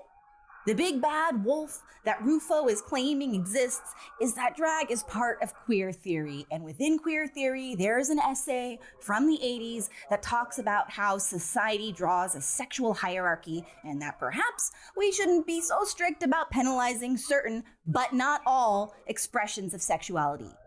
That's the smoking gun they have. And it's pathetic. There's just no evidence that drag shows and drag story hour are in any way designed to victimize kids. There just isn't. And so going back to that good faith conversation about human rights and freedom of speech versus ensuring safety for kids, it just doesn't seem like there's enough of a proven threat towards children to justify making sweeping laws that ban drag shows, is there? Do you see any reason to be making these laws? If you don't, and I change your mind about this, well, I'm still gonna need you to stick with me after the break. Because after the break, we are gonna talk about why these new laws are not only unjustified, but fucking terrifying. And that starts with the history of drag. But ads first, because as the Bible says, a Katie needs to get her drink on, Ezekiel. Hiya folks, Katie here. Ever since I've moved to the mountains, I've become crepuscular, which means I'm only active during dawn and at dusk. But society has yet to recognize my lifestyle. For one, it's hard to sleep sometimes, and that's why I use the pod cover by 8 Sleep. You know, no matter when you sleep, temperature is often the main reason we wake up before the alarm. But the pod cover regulates your temperature all year long, even in winter when I'm able to blend in with the snow during my hunt. It works just like any other fitted sheet, except smarter. It even monitors your health and sleep during the night. Sleep is everything, especially when you have to wake up and protect your territory every day. So having the pod cover to keep you comfortable is very important to me. So go to 8sleep.com/more news and save $150 on the pod cover by 8 Sleep. That's the best offer you'll find, but you must visit 8sleep.com/more news for $150 off. Wow! 8 Sleep currently ships within the USA, Canada, the UK, select countries in the EU, and Australia. Woo! Sorry. It was the snow leopard. I was thinking of the snow leopard, not me. I just sleep regular, sorry. Oh my. Good. Hey, you guys are still here. Did you know I can write off part of my home if I work from home, which I do. I work from that place. Pandemic stuff, that really changed things a lot, changed the world. You know what? I gotta... A second, go. Oh, there we go. Had to circle back around. Sorry, I was gone, but it looks like Katie did some of the show while I was hanging with the DC. Before we broke for ads, she discussed the many accusations around drag shows and why they are unfounded. We pointed to an article by Christopher Rufo that was sopping with misinformation and desperately tried to ideologically link drag to pedophilia. If you noticed, his essay didn't use historical examples to do that, or really any actual facts. That's probably because the actual history and facts of drag doesn't showcase a timeline of child molestation and villainy. And honestly, something tells me that these modern moral panics are purposefully ignoring the historical context of drag for very specific reasons. Because Rufo was right in saying that drag is rooted in queer ideology, but not at all for the reasons he claims it to be. Also, you may have noticed that nowhere in this video have we really talked about transgender people as they relate to drag. And that's because while the anti-drag crowd might want to make that link, being a drag queen and being trans are two completely different things. They will often intersect, but traditionally, drag as a performance was not seen as an expression of transness. There was actually controversy within this community for this very reason, but that has since blown over, it seems. Point is that drag is, at its core, about entertainment! And historically, the politicization of it has always been thrust on drag queens as opposed to being something they themselves bring about. To explain that, I'm gonna start in goddamn 1848, when Columbus, Ohio issued a ban on public cross-dressing. Soon after, there were a whole bunch of similar laws in over 40 cities across the United States. Now, what may surprise you is that at the time, this had nothing to do with drag or being trans, but rather these laws originated because female sex workers would often dress as men to attract customers. These were anti-prostitution laws designed to clean up these areas so that people would want to migrate there and start their own hardware store before reluctantly taking on the role of sheriff and fighting George Hearst. And because of these laws, there were absolutely instances of cops straight up checking genitals, including the genitals of immigrants coming into the United States. Boy, that's f***ed up, right? Thank goodness we don't do anything like that anymore. That would be extremely f***ing scary if we still did that to people. Anyway, these were called masquerading laws and didn't just apply to sex work. They were generally laws against people wearing disguises while doing crimes. Like if a rabbit dressed like a sexy human to avoid being hunted. But in the late 1800s, the idea of drag as an expression of queer culture became a larger thing. Mind you, drag has been around since forever, but in America, the first reported drag queen was a former slave named William Dorsey Swan, who would go to jail for hosting drag balls. All William was doing was hanging out with other adults, but his mere existence was deemed a crime. Swan would even ask for a pardon from Grover Cleveland, but it would be denied. The official charge, by the way, was keeping a disorderly house, because it turns out that broadly worded laws aimed at queer people have been a whole tradition. Awesome, we love tradition. Now, there isn't going to be a time in history where LGBTQ people aren't routinely victimized, because America is cool and normal. However, something interesting happened in the early 1900s. That thing was called vaudeville. Vaudeville, along with burlesque, managed to popularize the concept of drag while very often separating it from LGBTQ culture. There was an odd disconnect that happened here where people enjoyed drag on stage, but not on the street. What's kind of fascinating is that for a while, it was simply respected as a comedic art so long as the public thought it was done by non-gay performers. Arthur Blake, a drag queen from the 1940s, was able to perform in both gay venues and major stages. He specialized in impersonating female celebrities, something very common with drag performers today. And for that reason, he actually performed as Eleanor Roosevelt at the White House for FDR. Historians seem unwilling to say for sure that he was gay, but his obituary notes that he spent 20 years of his life in Provincetown, Massachusetts.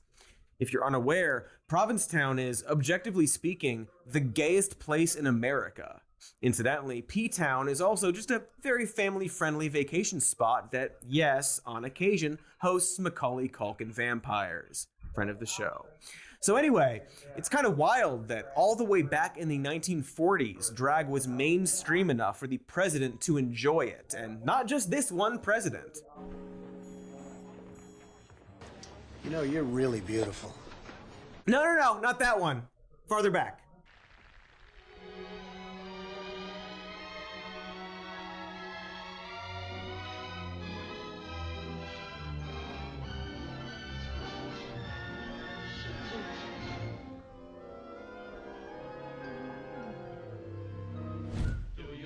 You can get me into pictures.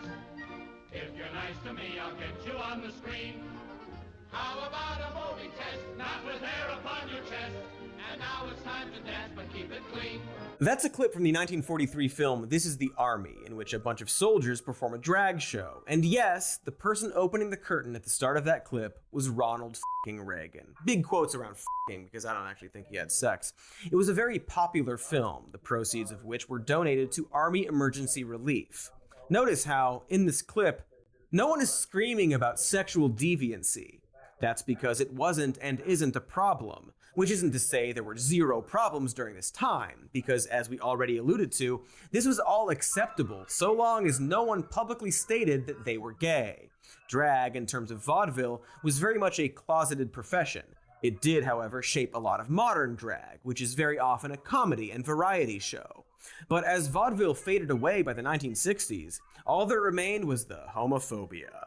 Masquerading laws were used to specifically target LGBTQ people as they hung out in private clubs and had consensual relationships. And throughout the 60s, the harassment and anger escalated more and more until the sex number year that is 1969, the year of the Stonewall Riot. In the month of June, police raided a gay club in New York called the Stonewall Inn and arrested 13 people for violating the state's gender-appropriate clothing statute. This wasn't an unusual occurrence. In one of the many fucked up ways that they could just put you in jail for being gay, police regularly raided and targeted drag performers for violating these old laws originally made to catch wascally wabbits. There were, of course, oodles of mistreatments, such as making queens wash their faces in mop water or spraying down people with hoses. But this time, the patrons decided that enough was enough, hence the riots. This event would immediately be associated with drag, as the New York Daily News would run the headline, "Homo Nest Raided! Queen Bees are stinging mad." Boy, they just love their puns. This, of course, fueled the politicization of drag performances, and it was the police who absolutely started it. All cops are beginners of it. ACAP. After this, the raids winded down, though it would be silly to say they stopped completely. But what Stonewall did was make LGBTQ people realize that in order for them to exist safely, they needed to push back against what the cops were doing. And so as being gay became a little more public, a different tactic had to be formed by the right wing. This is where we finally get the whole "think of the children" argument. Stuff like the Briggs Initiative in the 1970s, which tried to ban gay teachers from California schools. That was supported by a woman named Anita Bryant, who spearheaded the idea that while she didn't hate gay people, she was simply concerned for them as well as the children. Because if you don't flaunt it, who's going to know you're homosexual or not, you see? What they wanted to do was to flaunt it and to not lose their jobs because of it. If we were going to go on a crusade across the nation and try to do away with the homosexuals, then we certainly would have done it on June the 8th after one of the most overwhelming victories in the country. But we didn't. We tried to avoid it and went into a place called Norfolk, Virginia, and were met with protest and all kinds of problems. And I didn't have to show the part where an activist hit her in the face with a pie, but I wanted to. So I did. Bryant pushed the idea that gay people lived a deviant lifestyle just by being gay alone. And I had to get to her because what she was doing is exactly what people like Christopher Rufo and Chaya Raichik are doing today. They are trying to argue that being a drag queen is inherently, and without the need for proof, deviant. And you can see how, in this history lesson, that belief ebbs and flows depending on how out these performers choose to be. We saw a vaudeville repeat in the 80s and 90s, didn't we? Tootsie, Bosom Buddies, Mrs. Doubtfire. A lot of non-LGBTQ actors playing queer or drag characters. And of course, it never went away with sketch comedy like Kids in the Hall or Monty Python. Which is why it's so obvious that drag itself isn't a problem. Drag is everywhere. It's an American institution that isn't exclusive to any specific lifestyle. Very often it's good, clean fun, but other times it can be raunchy and inappropriate. It's not unlike stand-up comedy in that regard, except no one is out there trying to make stand-up comedy illegal, right? Despite what Dennis Prager and Adam Carolla might have you believe, the libocrats aren't banning all jokes. No one is showing a handful of videos of stand-up comedians telling jokes about their dicks to an audience that happens to have a kid in it, and then using that as proof that they should be banned across the board. And it would be very weird if they started doing that suddenly out of the blue. Just like it's weird that a bunch of politicians have suddenly decided that drag is this really insidious thing, and all these people are suddenly protesting and outraged when, I can't stress this enough, it's never been that way in recent culture.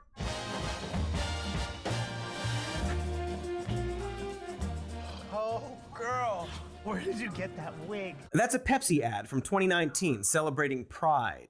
Don't you think it's odd that people didn't hold a massive boycott of the brand back then? Why didn't Kid Rock shoot a bunch of Pepsi cans? If this is such a big problem, why didn't they care when that ad ran? Heck, Drag Queen Story Hour has been around since 2015. It's almost a decade old. Don't you think it's strange that people only just started caring about it? What does that say about the people going after this event? What does it say when drag, as a profession, has been around for longer than America has? If it was resulting in the molestation of kids, you'd think we'd get a ton of stories about drag queens hurting children, some statistics, but we don't. Instead, we get stories about, let's call it, other groups. But of course, they don't actually care about kids, nor do they even care about drag. What they actually care about is that drag is a way to empower LGBTQ people specifically, because not too long ago, they lost the battle to prevent gay people from getting married, and they've been mad about that ever since. And they super fucking hate that drag is being used to teach further acceptance for children, because that's all it's actually doing. Author Michelle T. first created Drag Queen Story Hour in San Francisco in 2015. Its goal? To inspire a love of reading while teaching deeper lessons on diversity, self-love, and appreciation of others. Everyone is different and everyone is not bad, said Scooter, who is a turtle. Different is special. So what do you think a drag queen is? A queen of dragons. We really are. We entertain, we lip sync, we are funny. We're like clowns, but prettier. And I get to hang out with people like you. Isn't that awesome? There it is. The big, scary drag queen story hour. You can watch these things online, you know, and it's just the same hippie-ass, self-accepting bullshit we've been teaching kids since forever. That's really it. The kids aren't disturbed. They aren't thinking about sex. They're little kids, after all, you freaks. The only way you can make this sexual is if people start forcing their own anxieties onto it, or start, you know, forcing fucking genital checks on them like it's the 1800s again. And see, that's why it's not enough to point out that drag shows are an innocuous form of entertainment that's been rooted in American culture forever, or that accusations about Drag Queen Story Hour are lies. We have to point out that it is our duty as Americans to reject the idea that these should be banned and vote out anyone who plays into that idea. Because I'm not at all inaccurate in comparing this to banning stand-up comedy, or really any recreational activity that Americans engage in. Jazz, for example. Imagine if we banned jazz because a group of people decided that it was associated with deviant behavior. Why, geez, that would be exactly what the Nazis did in the early 1930s. Am I calling the people making anti-drag laws Nazis? Not exactly. I'm more specifically calling them Nazis in the early 1930s, because banning entertainment is, without question, a clear sign of authoritarian leanings. How could it not be? And so, pushing aside your personal feelings on drag shows, you, any person watching this, should be furious that our government would, on any level, play with the idea of banning any artistic expression over some flimsy fear that it will upset someone. If you believe in freedom, then that's something you should reject with every fiber of your being. You should be sickened over the fact that in this month, there is a very real danger for people who simply want to celebrate who they are and the fact that who they are doesn't hurt anybody. Banning drag is no different than banning theater or sports or comedy or any other activity you might have grown up with. Because there are people out there who grew up with drag, just like you grew up with barbecues or watching sports or going to the drive-in theater or going bowling or fingering at the drive-in theater after going bowling. Many people who work on this show have gone to drag shows or had drag shows at their high schools. They've grown up with gay mentors or family. For a huge part of the country, LGBTQ culture and drag are just American ways of life. Pride is an American celebration, and it's been in the mainstream for a while now. RuPaul's Drag Race alone has existed since 2009. It's never been a problem before. And so imagine how you would feel if something that you grew up with, something that is perfectly normal to you, that didn't hurt you, was suddenly being banned and called immoral. Because that's what's happening. An American art form is being criminalized because of the people who engage in that activity, otherwise known as fascism. It's fascist, not in the hyperbolic way, but in a way that exerts strong autocratic or dictatorial control over a group of people in this country, because they won't stop here. Of course they won't. A new bill proposed could ban the pride flag from being flown outside of government buildings. Now a Wilton Manors commissioner is expressing his concerns. Right. See, by banning drag in public events, they are by extension banning pride parades, and that still won't be enough for them. We know this because every time they claim that's the case, they keep pushing for more and more restrictions. In this case, more and more ways to make being gay illegal. And as we've seen from history, this very often starts with drag. Should wearing dresses and skirts be illegal for men in public? If so, should wearing pants for women be illegal in public? Well, pants not so much, because there is a female version of pants that is nearly indistinguishable in many cases from male pants. But men wearing traditional female clothing in public, I think there's a case that local communities should be able to stop that. Does it seem reasonable to police what people wear on the streets? Can't stress it enough. It was never about the kids. The people making or supporting these laws and spreading this fear have always done it because they simply hate and or fear gay people. That's it. And if they start with this false concern for kids, they know they can slowly push the boundary more and more. Matt Walsh isn't happy just getting rid of Story Hour. He's now calling for people to go to jail for any drag event, because that was always the logical conclusion. And what's disturbing is that they've somehow gotten even more puritanical over the years. Genital checking, anti-cross-dressing laws. This is shit from the 1800s. Do you really want to keep going down that path? Do you really want to let Christian fundamentalists dictate their morals on everyone else? Because this country was specifically founded so things like that wouldn't happen. Is that really worth it, even if you don't like drag? But also, why the hell don't you like drag? I know there are a million other better points we've made, but drag and pride events are a blast. It's something that everyone should experience at least once. In fact, hey Dick Clown, hit me with that party magic. Dick Clown is also a gay cleric. Perfect. I'm beautiful now. You knew you wanted this when you started watching the video, and you got it. And I feel great, except I'm not used to the tucking part, which I now realize I didn't need to do because you only see my torso. Anyway, happy goddamn Pride Month. Once again, I'm sorry that America is failing the LGBTQ community and letting fascists dictate our lives. They won't stop at drag shows or even LGBTQ people. It will keep going for as long as people let them. And so thank you to all the drag queens out there who are once again on the front lines of this. They deserve support from everyone. Everyone should be furious. Everyone should want every single lawmaker making or proposing these laws to be removed from office, and for everyone pushing this weird anti-drag stuff to be exposed for the fascists they are. You should want to fight this. You gotta fight for your right to par-tay. Oh my god! She just fell through the ceiling again, but like a different part of the ceiling. Yeah, smoke ones, yeah. And she's puking. So much puke. I still feel beautiful though, even with so much puke filling the room.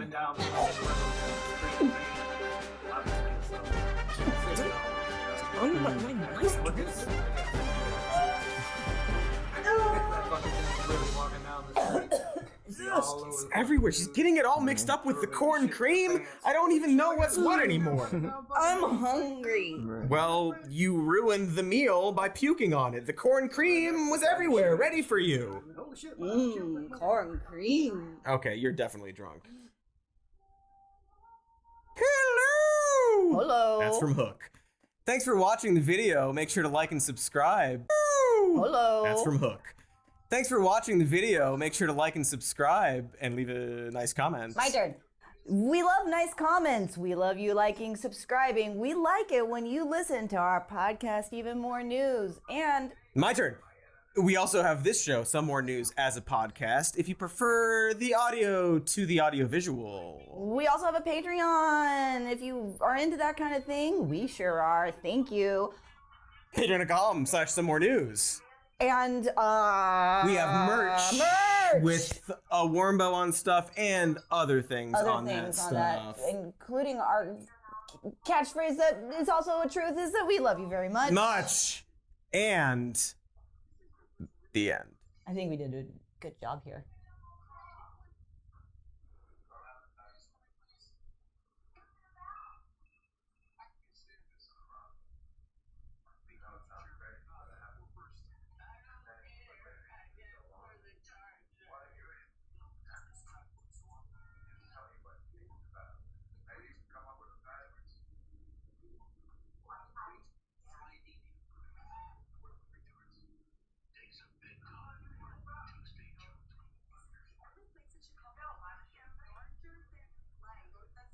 Tristan? Oh, I've maintained the same position. It's okay. The responses are so stupid. First of all, half of them are his sims, so you can understand. But you guys are fucking retarded. First of all, it's the internet. Nobody cares. You can say whatever the you want. Why would you think that somebody wouldn't talk shit on Twitter? Number one. But number two, the same thing I've said the entire fucking time that I'll say over and over and over and over and over and over and over again is let it play out in court. I've said it to people on the left. I've said it to people on the right. What? Okay, here's the Andrew Tate news. Andrew Tate got arrested for human trafficking. I don't know what else to say. If he did that, wow, that's pretty bad. If he didn't do that, then hopefully they release him. What else do you want me to say? RLH in YouTube chat. Give me some other sample commentary that I can give on the issue. Go ahead. I don't know what I'm supposed to say about it. I will say, everybody is everybody's tweeting out that it was that Greta, the Greta tweet that allowed the authorities to find where it was. I don't think that's true. I'm curious if there's like actually a, I'm curious if there's actually like a news source confirming that, because I've seen a couple people retweet it. Now they've gotten really big, but I haven't seen like an official news source actually confirm that yet. People on the left get mad because they want me to assume they're guilty. People on the right get mad because they think it means I think they're guilty. I think they are guilty, personally, based on what I've seen on the internet, if what they've said is true. But that's what the court process is the same. Or that's what the court process is for. You let them go to trial, you make their case, they get convicted beyond a reasonable doubt, or they are acquitted of the charges, and then you move on. That's all you can do. That's literally every single time. That's all you can do. The other old clip was. Do you think Tate's reputation is going to keep going down the shitter, or will it have another Trump situation where people are just complete simps? I think that something I've realized as I've watched my success in online content, other people's lack of success, and then kind of like broader trends in general is I think people get fatigued by certain gimmicks. I would argue that Trump's personality, style, and engagement with people is a type of gimmick. Andrew Tate is as well. Now, gimmick isn't bad. I know a lot of people associate gimmick with bad, but like I had a gimmick in 2016 of being like a hardcore lefty debate bro, right? That was like kind of a gimmick to some extent, right? I think that hopefully there's something good underneath the gimmick that people like, but I think you have to be able to switch up to continue to be successful. I don't think Trump can be the same person. I don't think the Tates can continue to be the same people and enjoy the same level of success. I think eventually people get fatigued and then they don't see it anymore, and eventually they move on to something else. So whether or not they stay relevant, I think is a matter of whether or not they change up content. It's kind of like eyes, I guess. If you stare at a certain color long enough, what's his color? I think it's rods, right? Is it rods or cones? Which ones see color? If you see a certain type of color long enough with your eye. Is it cones? Are cones the things to see color? If you see a certain color long enough with your eye, it gets fatigued, and then you don't perceive that color anymore, and you actually start to perceive the opposite. I don't know. I think if you just stare straight at this for I think like 20 seconds or something, like stare in the very middle, and eventually all the colors disappear.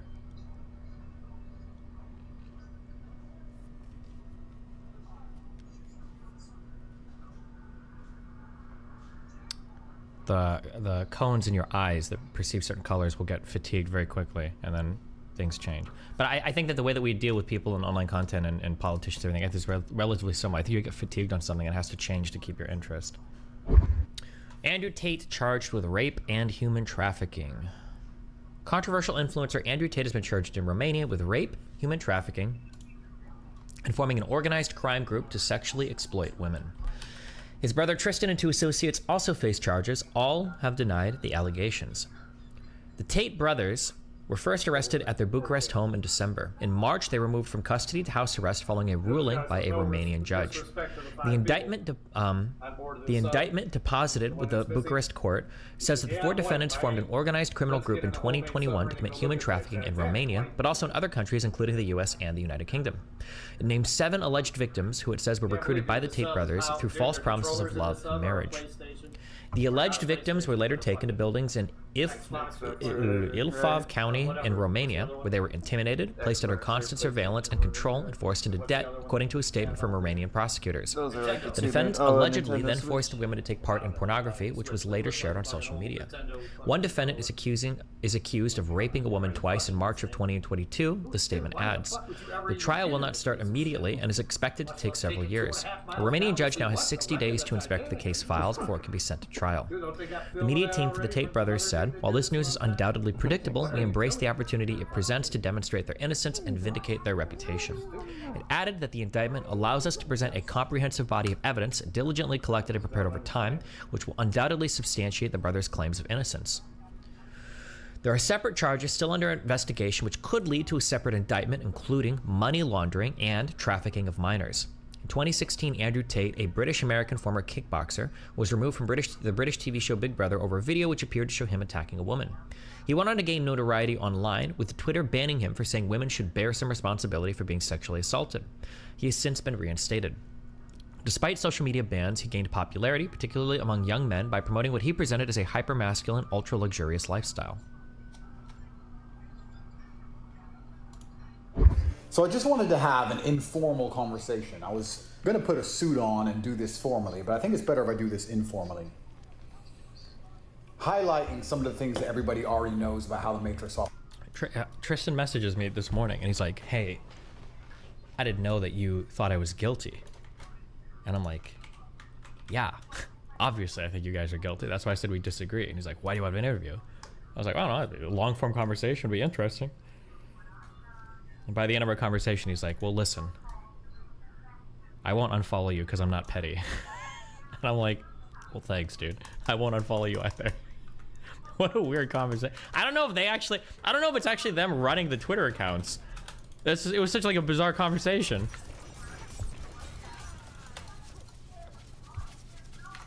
Operates and what they're trying to do to me and what I believe is going to happen next. It's quite interesting that they are attacking me and attempting to vilify me at the exact same time, whereas real predators, which work for the media establishment, are being ousted.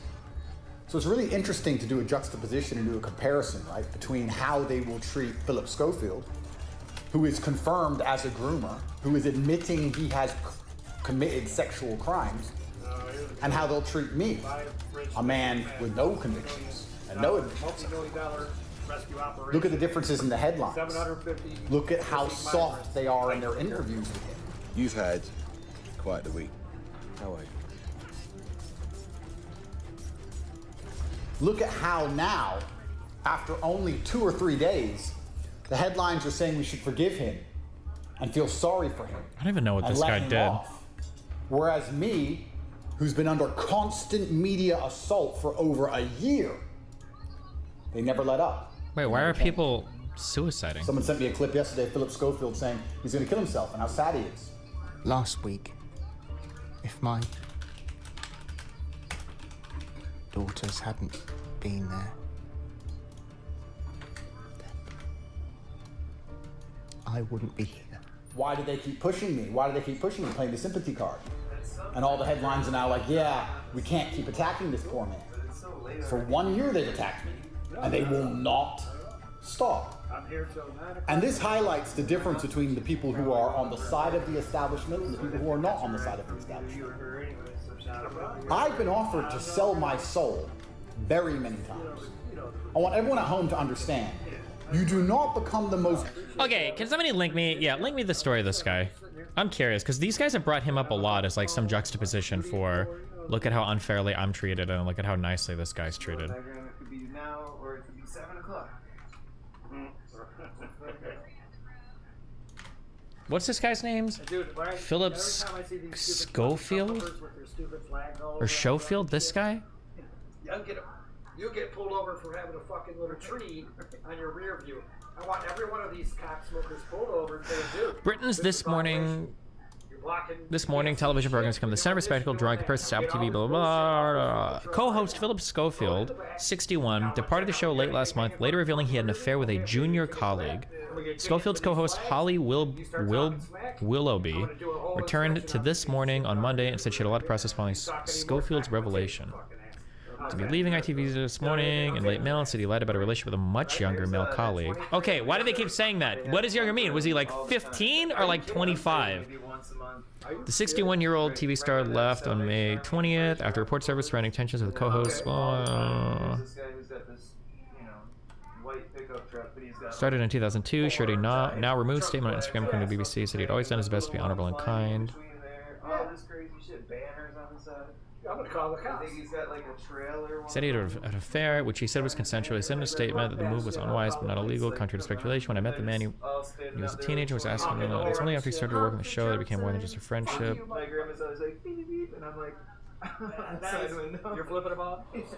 Oh, his colleague was 20. I see that shit, dude, then I want to call the police.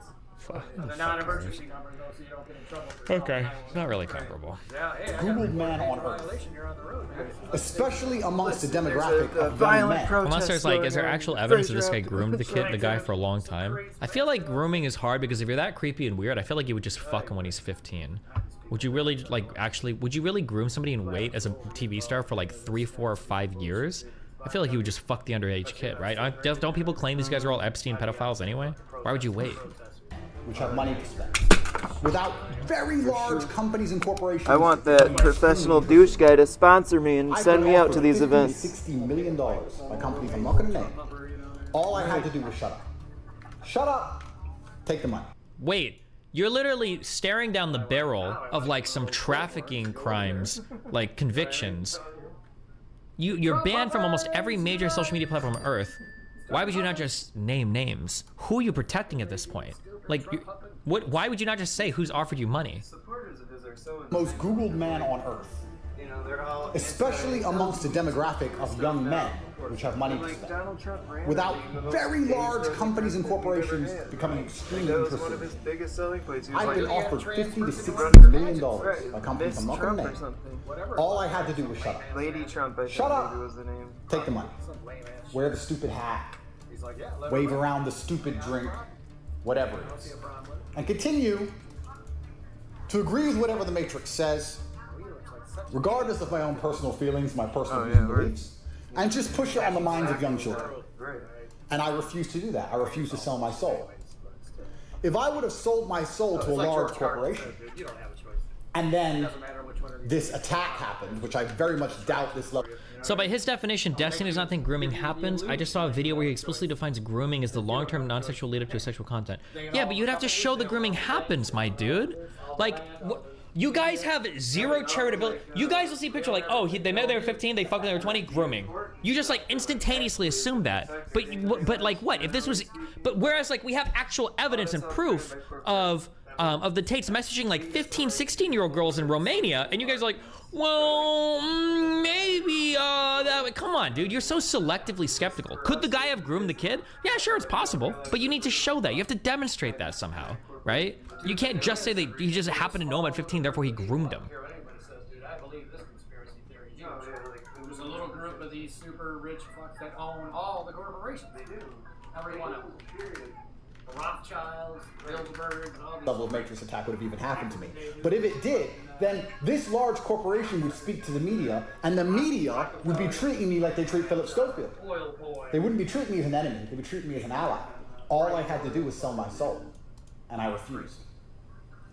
The recent BBC interview that took place, I don't think most people understand genuinely how snaky that interview was. If he's gonna say snaky for the 15th time, and he's gonna bring up the list of questions for the 15th time, I hope he shows an email or something. I hope he actually demonstrates that there was some snaky shit going on, and he doesn't just make the same unverified claims over and over and over and over and over again. I hope he actually demonstrates something. The reason I had to destroy her so ruthlessly is because of how the interview was set up. When I was in jail, the BBC was constantly trying to get me to give an interview over the phone, and I refused. When I left jail, the BBC begged me. Show the emails. Show the emails. Show the emails. And for 3 months, I refused. Eventually, once I understood, after my 3rd month of house arrest, what the Romanian government is going to do to me, which we're going to discuss shortly, I thought now would be a good time to give an interview. BBC begged me, saying that Romania has one of the most corrupt justice systems in Europe, that there's serious problems with the case, lots of evidence that's been leaked shows Andrew's innocent. Yeah, they fucking deported his ass back to Italy and shit. This guy vowed to kill him, you know what I mean? Yeah.